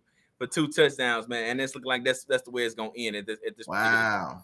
Yeah. So, but you know what, Willie Jack, I heard what you're saying, man. But I'm on the side of, man. Just giving them their credit, man. They doing their thing. They got these wins because the Eagles ain't played their competition or their schedule is not ain't no better than what their competition has been. I mean, the 2 teams that you probably can say, all right, those are tough teams that they probably beat. This Green Bay team, they're just beating today, and then they beat Tennessee week 1. You know what I'm saying? So that Tennessee victory wasn't an impressive victory for me. I told y'all before Tennessee wasn't going nowhere. What impressive victory did the Eagles have? Is what I'm saying. Let's do it to the Eagles too. Now, no, that's a good question. Let me tell you why. That's a good question. Tell me. Sometimes it's who you beat. Sometimes it's how you beat them. The Eagles are winning dominant fashion, regardless of who steps up and shows up, and they've done it where they have came out and stumbled. They came out and went down 14 points to the Jacksonville Jaguars, who are an ascending team playing high football, and it didn't matter. It was regular schedule programming. They got right back into whooping ass, and they came out and dominated the game. So like they're an obvious, well-oiled, dominating machine. The Giants are a poor team that is finding a way to win against subpar competition outside of this Packers game, and so they've made the plays to win. So I'm not knocking them for making it happen, because my Pittsburgh Steelers have been like that for the last few years now. It's not pretty, it's not ugly. You can't figure out why we 11-0, but we 11-0. So I've lived it. I dig it. I'm not taking it away from the Giants, but in comparison of where they are, they're not a top 5 team in the NFC. Even at 4-1, regardless of what the record tells us, nobody would have them in the top 5 of the NFC. Even still, because we still know what we seeing with our eyes as opposed to what the stats are telling us. Chop know what's going on, man. Because Chop wouldn't take the Giants ahead of none of those top 5 teams. And you wouldn't take them over the Eagles right now. You wouldn't take them over the Niners. I don't think you still take them over your Rams. And I'm not sure now that Cowboys matchup is the one that gets interesting, because I think those are the top 4 teams. So them and the Cowboys, maybe you would take them divisional game, and it's Cooper Rush. But head to toe, if we just line it up in a power ranking, you're not putting the Giants ahead of any of those teams. Yeah, you might be right. You might be right. But I'm saying it. What I'm saying is, though, yes, the Eagles have been a little bit more dominant, but you just got to give them their credit, man. I ain't gonna sit up here and say, you know what I'm saying? Yeah, they the worst for one. Hey, man, we don't know what they be. All I know is when they come to play, no matter how they get it done, no matter who they playing, they getting it done. They come away with a W. You know what I'm saying? Jacksonville may be the worst 2-2 team. 3-1, whatever they record is, 2-2 team. Nah, man, they only came out with that special level of hate for my Steelers, but I can't believe with these Chiefs fans were so salty. They wasn't the number 1 seed, bro. They started taking it on my Steelers like we did something. The Chiefs fans was on your head. It was the Chiefs fans, bro. Yeah, remember we was the number 1. They was the number 1 seed. We was the last one to beat the team, but they took it. They were so hurt when they lost. And the last thing I'm gonna address, man, before we kind of wrap this up too. I meant to touch on Miles' comment. He said Tony Pollard is better. These Luke cats are delusional. See, this is my thing, man. It's not about who's better and who not. You know what I'm saying? For me, you know what I'm saying? Willie is more so on the side of, man, the best players play at the end of the day. But at the same time, in certain situations, man, where you need certain other guys. You know what I mean? Ezekiel Elliott is needed on this team at the end of the day. Nobody's not saying that. I hear you, but I'm addressing this Miles comment.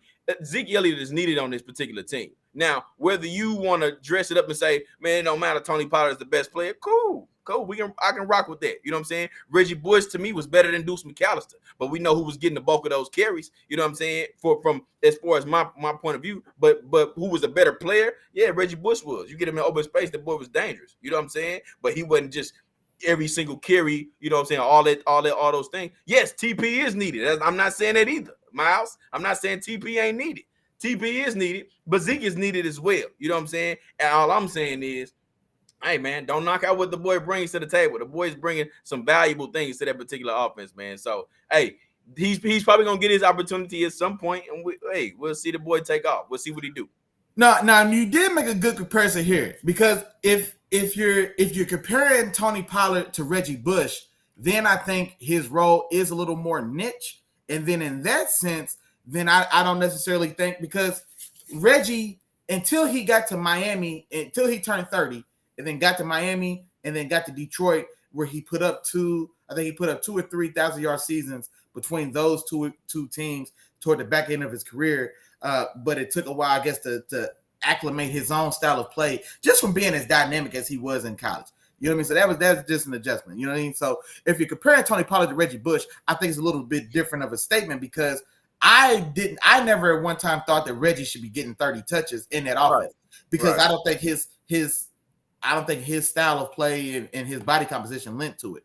But when I say, that's why I say Miles Sanders, and just like you said earlier as well, Miles Sanders is a better comparison, because size-wise and speed-wise, because they don't have the appearance of having the bulk necessary that you will feel comfortable, giving them dedicated A and B gap carries, but they are competent if given the chance to do so. Or I'm talking, if we're talking this mainly in the A gap, but it doesn't mean that you want to run A gap just for the sake of saying we ran A gap.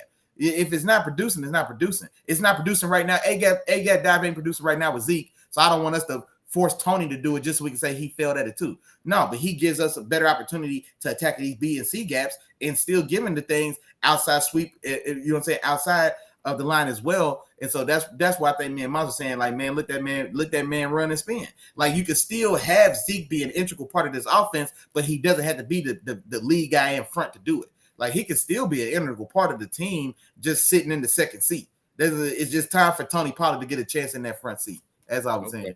I heard you. Real update, last update on this game, man. There's 6 seconds left. Oh, we got somebody here. Hey, Kevin Wilkinson, man, said, man, he wishes us a call-in show. Hey, well, get in the chat there, man. Let me know. He gotta have something. He sound like he smell like one of those St. Louis boys, man. He must got something to say about Zeke, man. Get in the chat. I'll read your comment real quick before we try to wrap it up, man. So check this out, Willie Jack. I'm gonna give y'all a quick last update on this particular game, man. It's still 7 seconds left. Green Bay has the ball. The Giants end up just go ahead and taking the safety. They took the safety and they punted it off. Like I said, it's 7 seconds left in the game. But the Green Bay Packers are now on their own 40. No, actually, no. And now it's the 36-yard line. So it looks like they're probably gonna try to take some time out.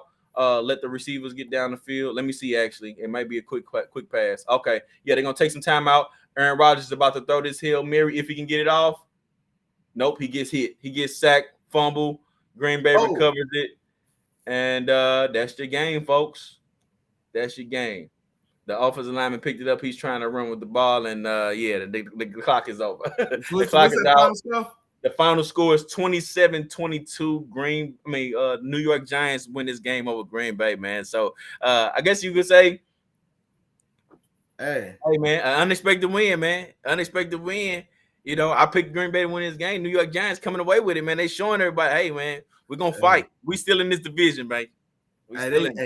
Find a way to win, man. Hey, like I said, just like we said earlier, man. I know what it's like when you have a team that's not overly talented that keeps finding a way to win. Enjoy while it lasts, New York, man. I tell y'all that, man. Enjoy while it lasts. Keep stacking them together, man, regardless of what people like me say about y'all. Because y'all still ain't about nothing. But 4-1, man, congratulations, man. And like I said, these Packers, boy, that last week with New England, I kind of felt like, not even the last 2 weeks, man, feel like they were kind of getting exposed a little bit, man, because this team isn't going anywhere near as far as what we expected, just with the composition of that offense, man. So, like, I don't know if they got to fully just go dive and get into more of a Tennessee and Cleveland style of role where really dedicate that offense through the run game because they have the horses to do that. And let Aaron Rodgers, let Aaron take kind of a backseat in his offense, or what they're gonna do, man. Because that second half collapse, man. I haven't went back and watched it yet, but almost getting goose ass in the second half, man. We got Aaron, man. That's rough. But hold on, man. The chat is picking up, man. Let me see what we got going on, man. Kevin Wilkinson in the building, man. Said, what's going on, man? What's going on, family? Let's see here, man. Okay, here we go. So the guys going back. Okay, so they're talking about the play at the end of the game, man. So what do you think? So with the Jared didn't like that the Giants punter ran around and then took the safety. He's saying run around and waste the time, but still kick the ball. And then Miles, I think, is on the other side of like run around, take as much time as you can, then get a real kick and make them go long. I didn't see the play, but real quick, what I will say, because I'm familiar with the situation, I'd rather take the safety than try to run around and then kick a short field goal. Because when you backed up on your own end zone anyway, even if you boom the kick, let's say it gets to the opposite 30, but then they get a chance for a big run back because normally the longer you hang the ball up, the shorter it goes. So it's a trade-off. And if you just go straight for distance, you don't get a lot of height. So, yeah, you might boot it back to the other 20 even, or maybe 20, 25, or 30 more likely. But then it was a low hang time, so now you get a big return.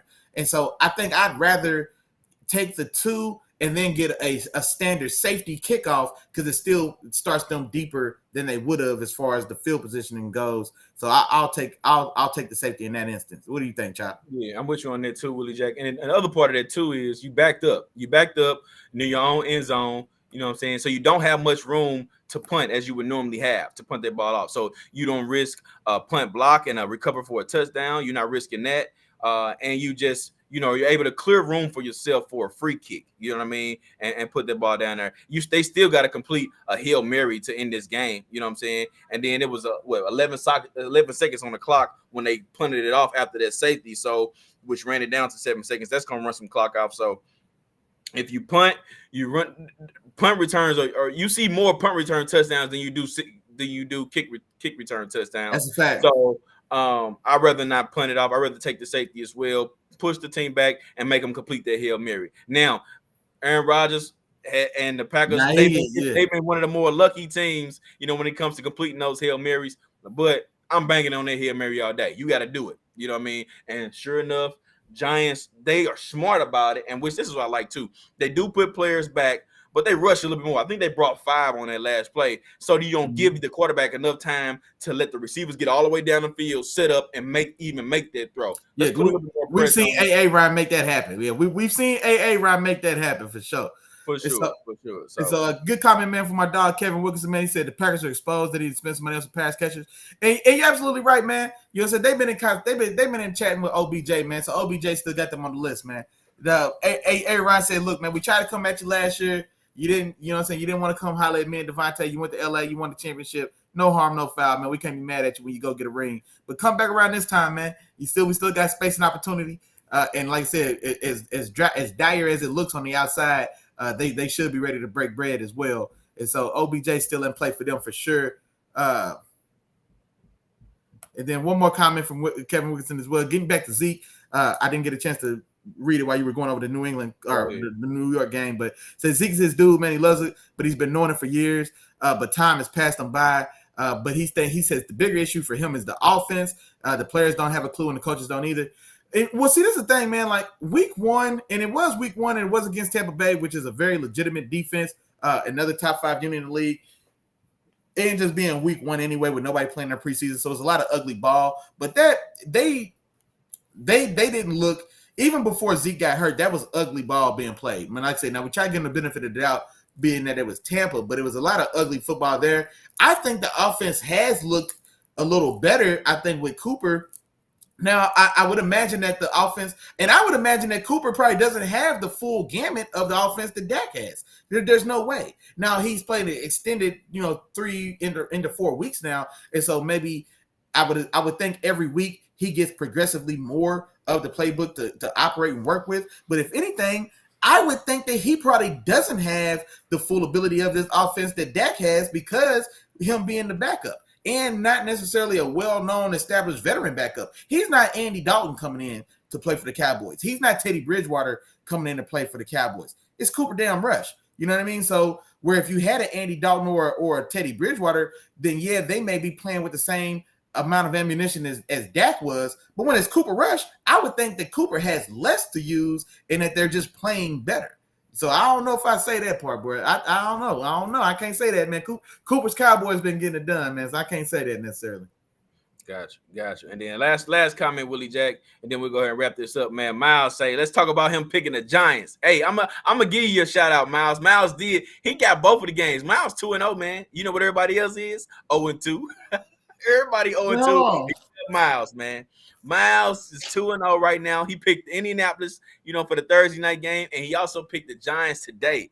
If Miles is on the road, man, that's a good call, Miles. I got to give you credit, bro. That's what I get for picking. That's what I get for picking Denver. Knowing that, that's what I get for picking Denver. All right, shout out to Miles, man. Yeah, so shout out to Miles, man, for picking that game, man. He came away with it. Hey, he sent it in on time. That's how I tell you. Give me your picks on time. He sent it on time. He sent it early too. He sent it before the game on Thursday. He say, look, I already know Giants gonna take care of it. And my dog Miles was right, man. So shout out to you, Miles, for picking that game, man. That's a big upset pick right there. And it really was. You got the pick, man. So it really was. Kevin Wilkinson back in the chat, man. He said he need more than one, man. OBJ is and all that. Man, look, hey, shit. I tell you what, starving man don't turn down nothing, man. When you ain't got nothing in the cabinet, man, you'll take a half-eaten Happy Meal if you can get it.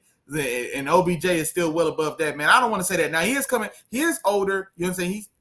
Is OBJ 29, 30, 31, somewhere right in there. He's coming off another serious injury.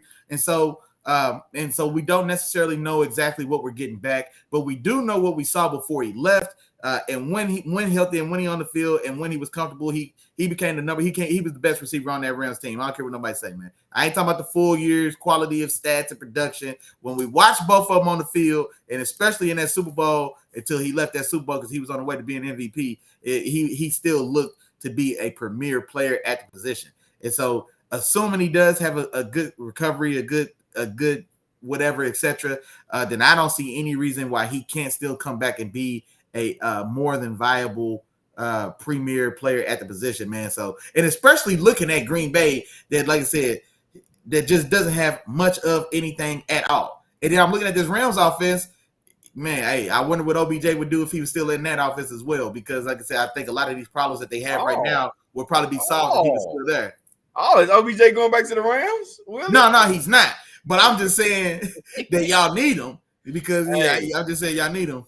Come on home, OBJ. We'll take you, Hold on, bro. We'll take you. Jared said the backup should know the plays though, and the signal call and all that. You have one job as a backup, know your plays. No, I'm not saying that, bro. So like, so we all play ball, and so like it's still a different level of understanding for one when you're the actual starter and the guy. And I don't care what nobody says.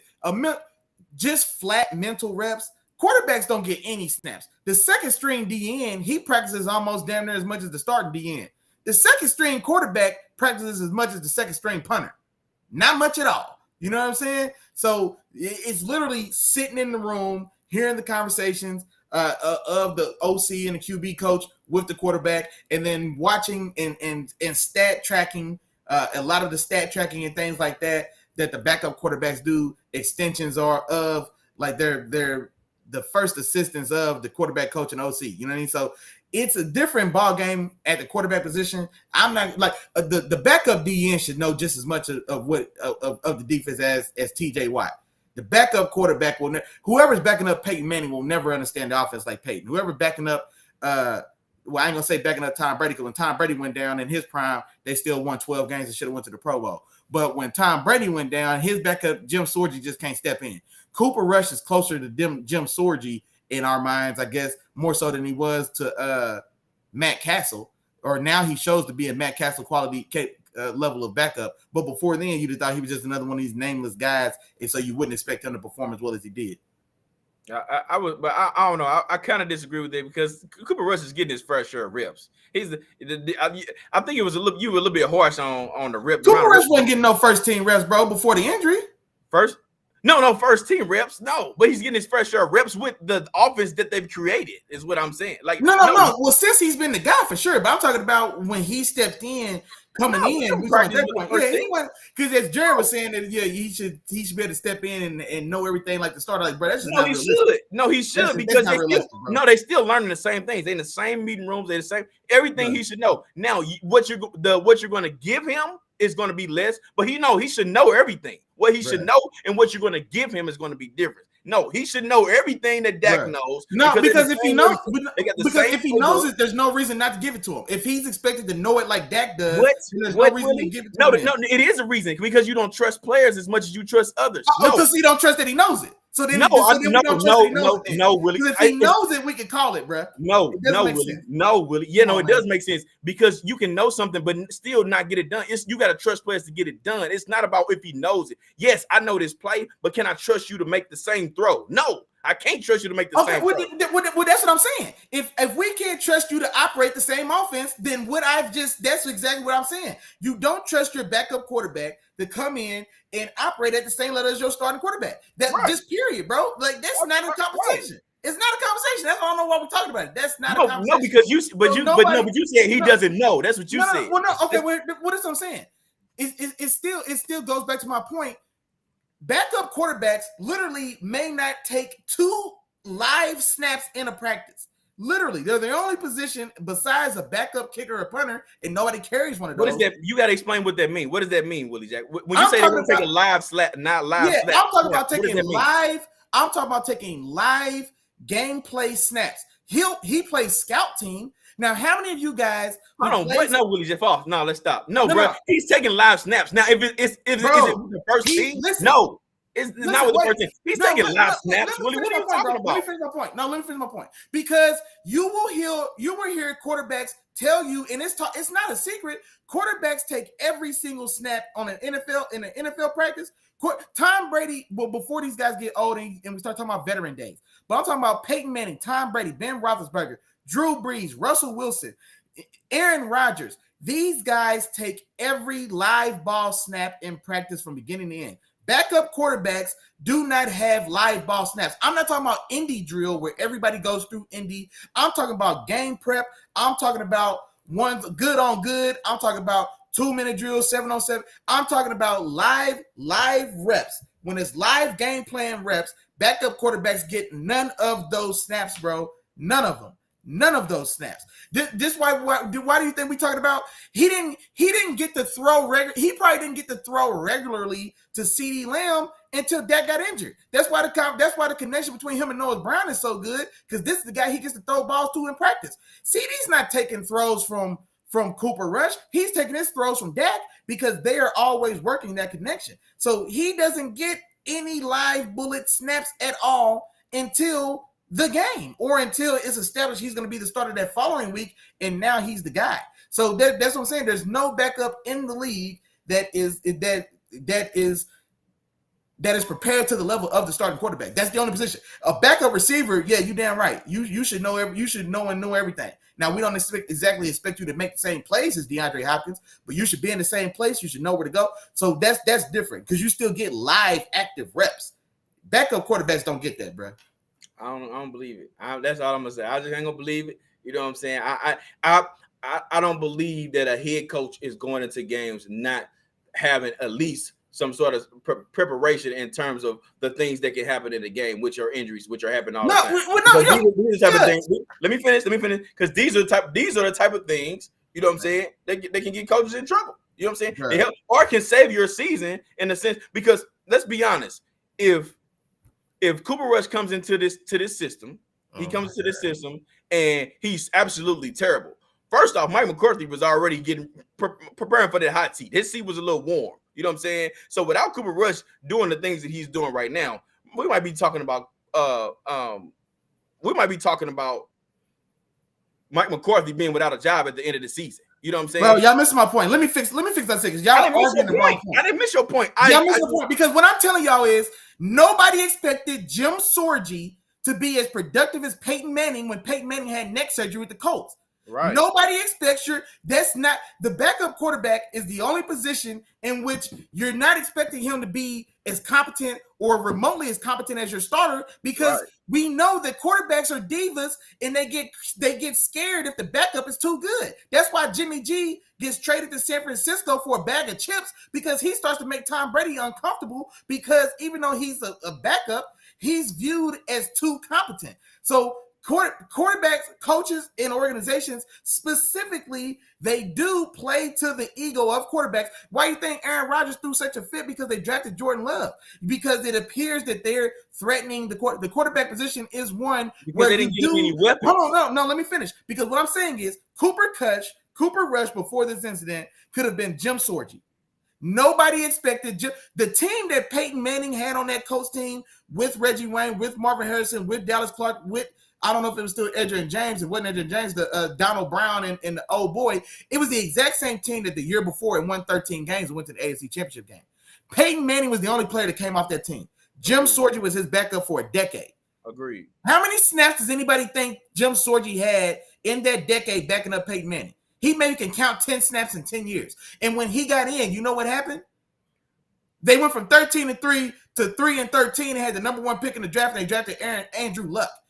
That right there, that dynamic, that is the predominant dynamic across the league for backup quarterbacks to starting quarterbacks. This is why Carson Wentz, this is why Doug Peterson and Carson Wentz got into it. Carson Wentz didn't like the pressure of him drafting Jalen Hurts behind him. And that relationship fell apart, and Carson Wentz never got over it and overplayed his hand, and they both left. Cooper Rush is not expected to be able to operate at the level. No. Where, I mean, we can say it tongue in cheek because it is next man up and etc. No coach is going to say, yeah, we expected to go 1-6 because we lost Dak. But I'm talking about realistic expectation. There's no way. There's no way anybody expected that Cooper Rush would be as fully as competent in his offense as Dak. Because if he could operate just as good as Dak, he wouldn't be there, or Dak wouldn't have $200 million. So you don't expect that guy to play that well. You are right. You are absolutely right. I didn't disagree. I didn't disagree with that. You didn't hear what I said. Come on, man. You talked about reps. That's what we talked about. That's what I'm talking about. We talked about reps, and I argue with you reps and playbook. The reps, cool. I can't prove that. I can't prove that. Neither one of us can actually prove that. You know what I'm saying? Or maybe you can. If you can prove it, cool. But I'm not going to sit up here and argue with you back and forth on reps. That's one thing that I disagree with you on. The other part I disagree with you on was doing the playbook. They both know. I feel like starting quarterback, the backup quarterback, all of the quarterbacks, they should know the exact same thing. But I agree with you. Listen to me. I agree with you on, am I going to give my backup quarterback the rope that I give my starting quarterback? When you send Aaron Rodgers out there, you can let him do his thing. All right. But if Aaron Rodgers is out, if Jordan Love is out there, I'm not letting him do his thing. Why? Because I don't trust him the same way that I trust Aaron Rodgers to put our team in the same positions, to make the same throws, to make the same decisions. That's the reason why you have levels of play when it comes to your number one guys and your backup guys. Well, no, that, I understand with you. I understand that, and I agree with you on all of that. I agree with you on that, except for the playbook, and I don't think the well, I think here's the example I just thought of. I think it makes more sense. If playing, you make total sense, Willie. I want to say this as well because I think Jared and Kevin Wilkinson still in the chat. They ain't digging what I'm saying. Both of those guys get the same playbook. You're correct. Both those guys are expected to study the playbook. You're correct. You know what that sounds like? It sounds like when you're 16-year-old, everybody gets a driver's manual. Everybody should read the driver's manual. Everybody can tell you how to make a left turn. Everybody can maybe even tell you how to parallel park. Mm-hmm. Now get your ass in the car and make that turn and make that parallel park. It is completely different. So what you read in the book, until you have live reps doing it, it doesn't matter. That's what I'm getting at. So saying that he should know the playbook, he's had the playbook this whole time. Yeah, that's true. How many of y'all read your driver's manual at 15? It can get on the highway and go close to post. How many of y'all study for class?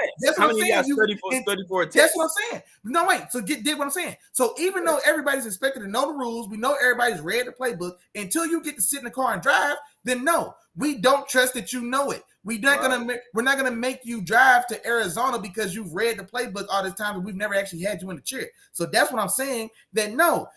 Theoretically, he should know the playbook, but until you run those live bullets, then no, bro, you're not throwing him one play with two cans. You're not going to let him. So his version of the offense would be more limited to that until they get those live reps up. And then from there, like I said, now once we can say he knows it in practice and not in theory, because that's what it is. There's a difference between knowing how to drive because you're on the road and you drive, and there's a difference between knowing how to drive because you studied so hard and read the book.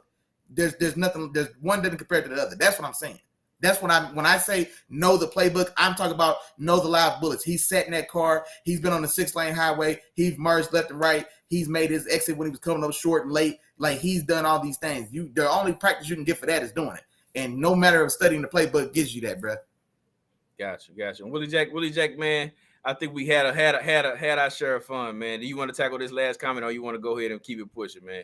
We've had our share of fun. Oh, okay. All right. We'll do 54 right now. We can do the last one, man, before we wrap it up, man. We're 5 minutes from game time. He said, then don't sign somebody who can't make throws. Bro, you missing the point. That's you missing the point. I'm not saying that Cooper Rush isn't capable of playing quarterback in the league because we seeing it. But I'm saying, like, we can't. I'm saying I don't want us to oversell or I don't want us to undersell or underqualify, like, Cooper Rush's hold on that offense. Like, we can't sit there and say that his knowledge of the offense is expected to be on par with Dak, who gets all the live bullets. If me and Chop are brothers, we're learning how to drive, and Chop sits in the passenger seat with me as I drive and take all the live lessons, and all Chop gets to do is watch me make left turns, watch me parallel park. It doesn't matter if it's for years. Chop will not be as proficient driving the car as me. And he's been sitting there with me in every meeting. He's watched me make every throw, right? He's watched me make every turn. He can't drive this car. He's not ready to get in and drive this car and rip up and down the road the moment I get out and he slides over because he got to watch me practice, bro. It don't happen like that. So not to say that Chop won't be able to become a good driver, but to say that he's going to get in and play just as good and drive just as good as me, that's just not true, bro. And I get what Jared's point is. Jared is pretty much saying, like, he's been in this driver's seat. So if it is this case, now I've been watching you drive for however long, Willie Jack. Now I'm in the driver's seat because you can't drive because you got an injury, and I've been driving for a while now. So now today is different because today we're a month in.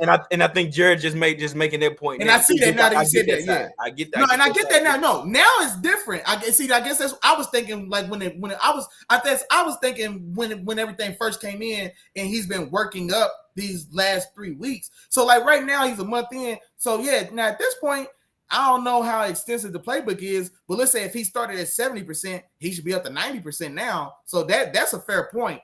But just jumping in, hitting the ground running like that, like, nah, that's too much to ask, man.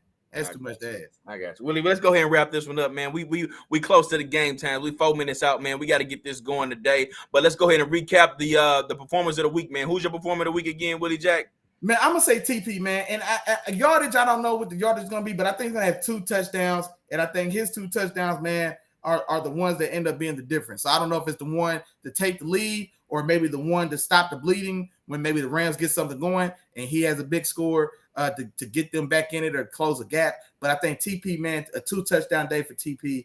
And like I said, I hope the yards back up everything else as far as I was saying as well, man. Hopefully he gets around 100 yards combined with 2 touchdowns. For sure, man. And my performer of the week is Alvin Kamara, man. He expected to be back this week, man, and start this particular game. I expect him to come out here.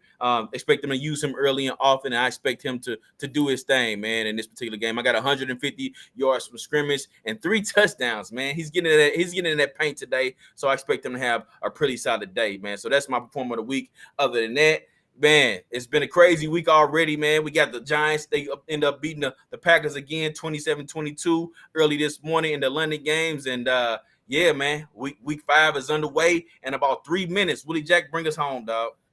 Hey, man, another one in the books, man. Just like Chop told y'all, man, week 5, we 3 minutes from kickoff, man. Everybody have fun, be safe, enjoy yourself, man. Hey, quick shout out to the membership, man. Our dog, Jared, was in the building, man, holding us down, man. Kevin Wilkinson came through holding us down, man. Our dog, Miles, was in the building for sure. Tom was in the building sliding with us, man. We appreciate it. The home team, man. My mom slid through. Appreciate you, mama.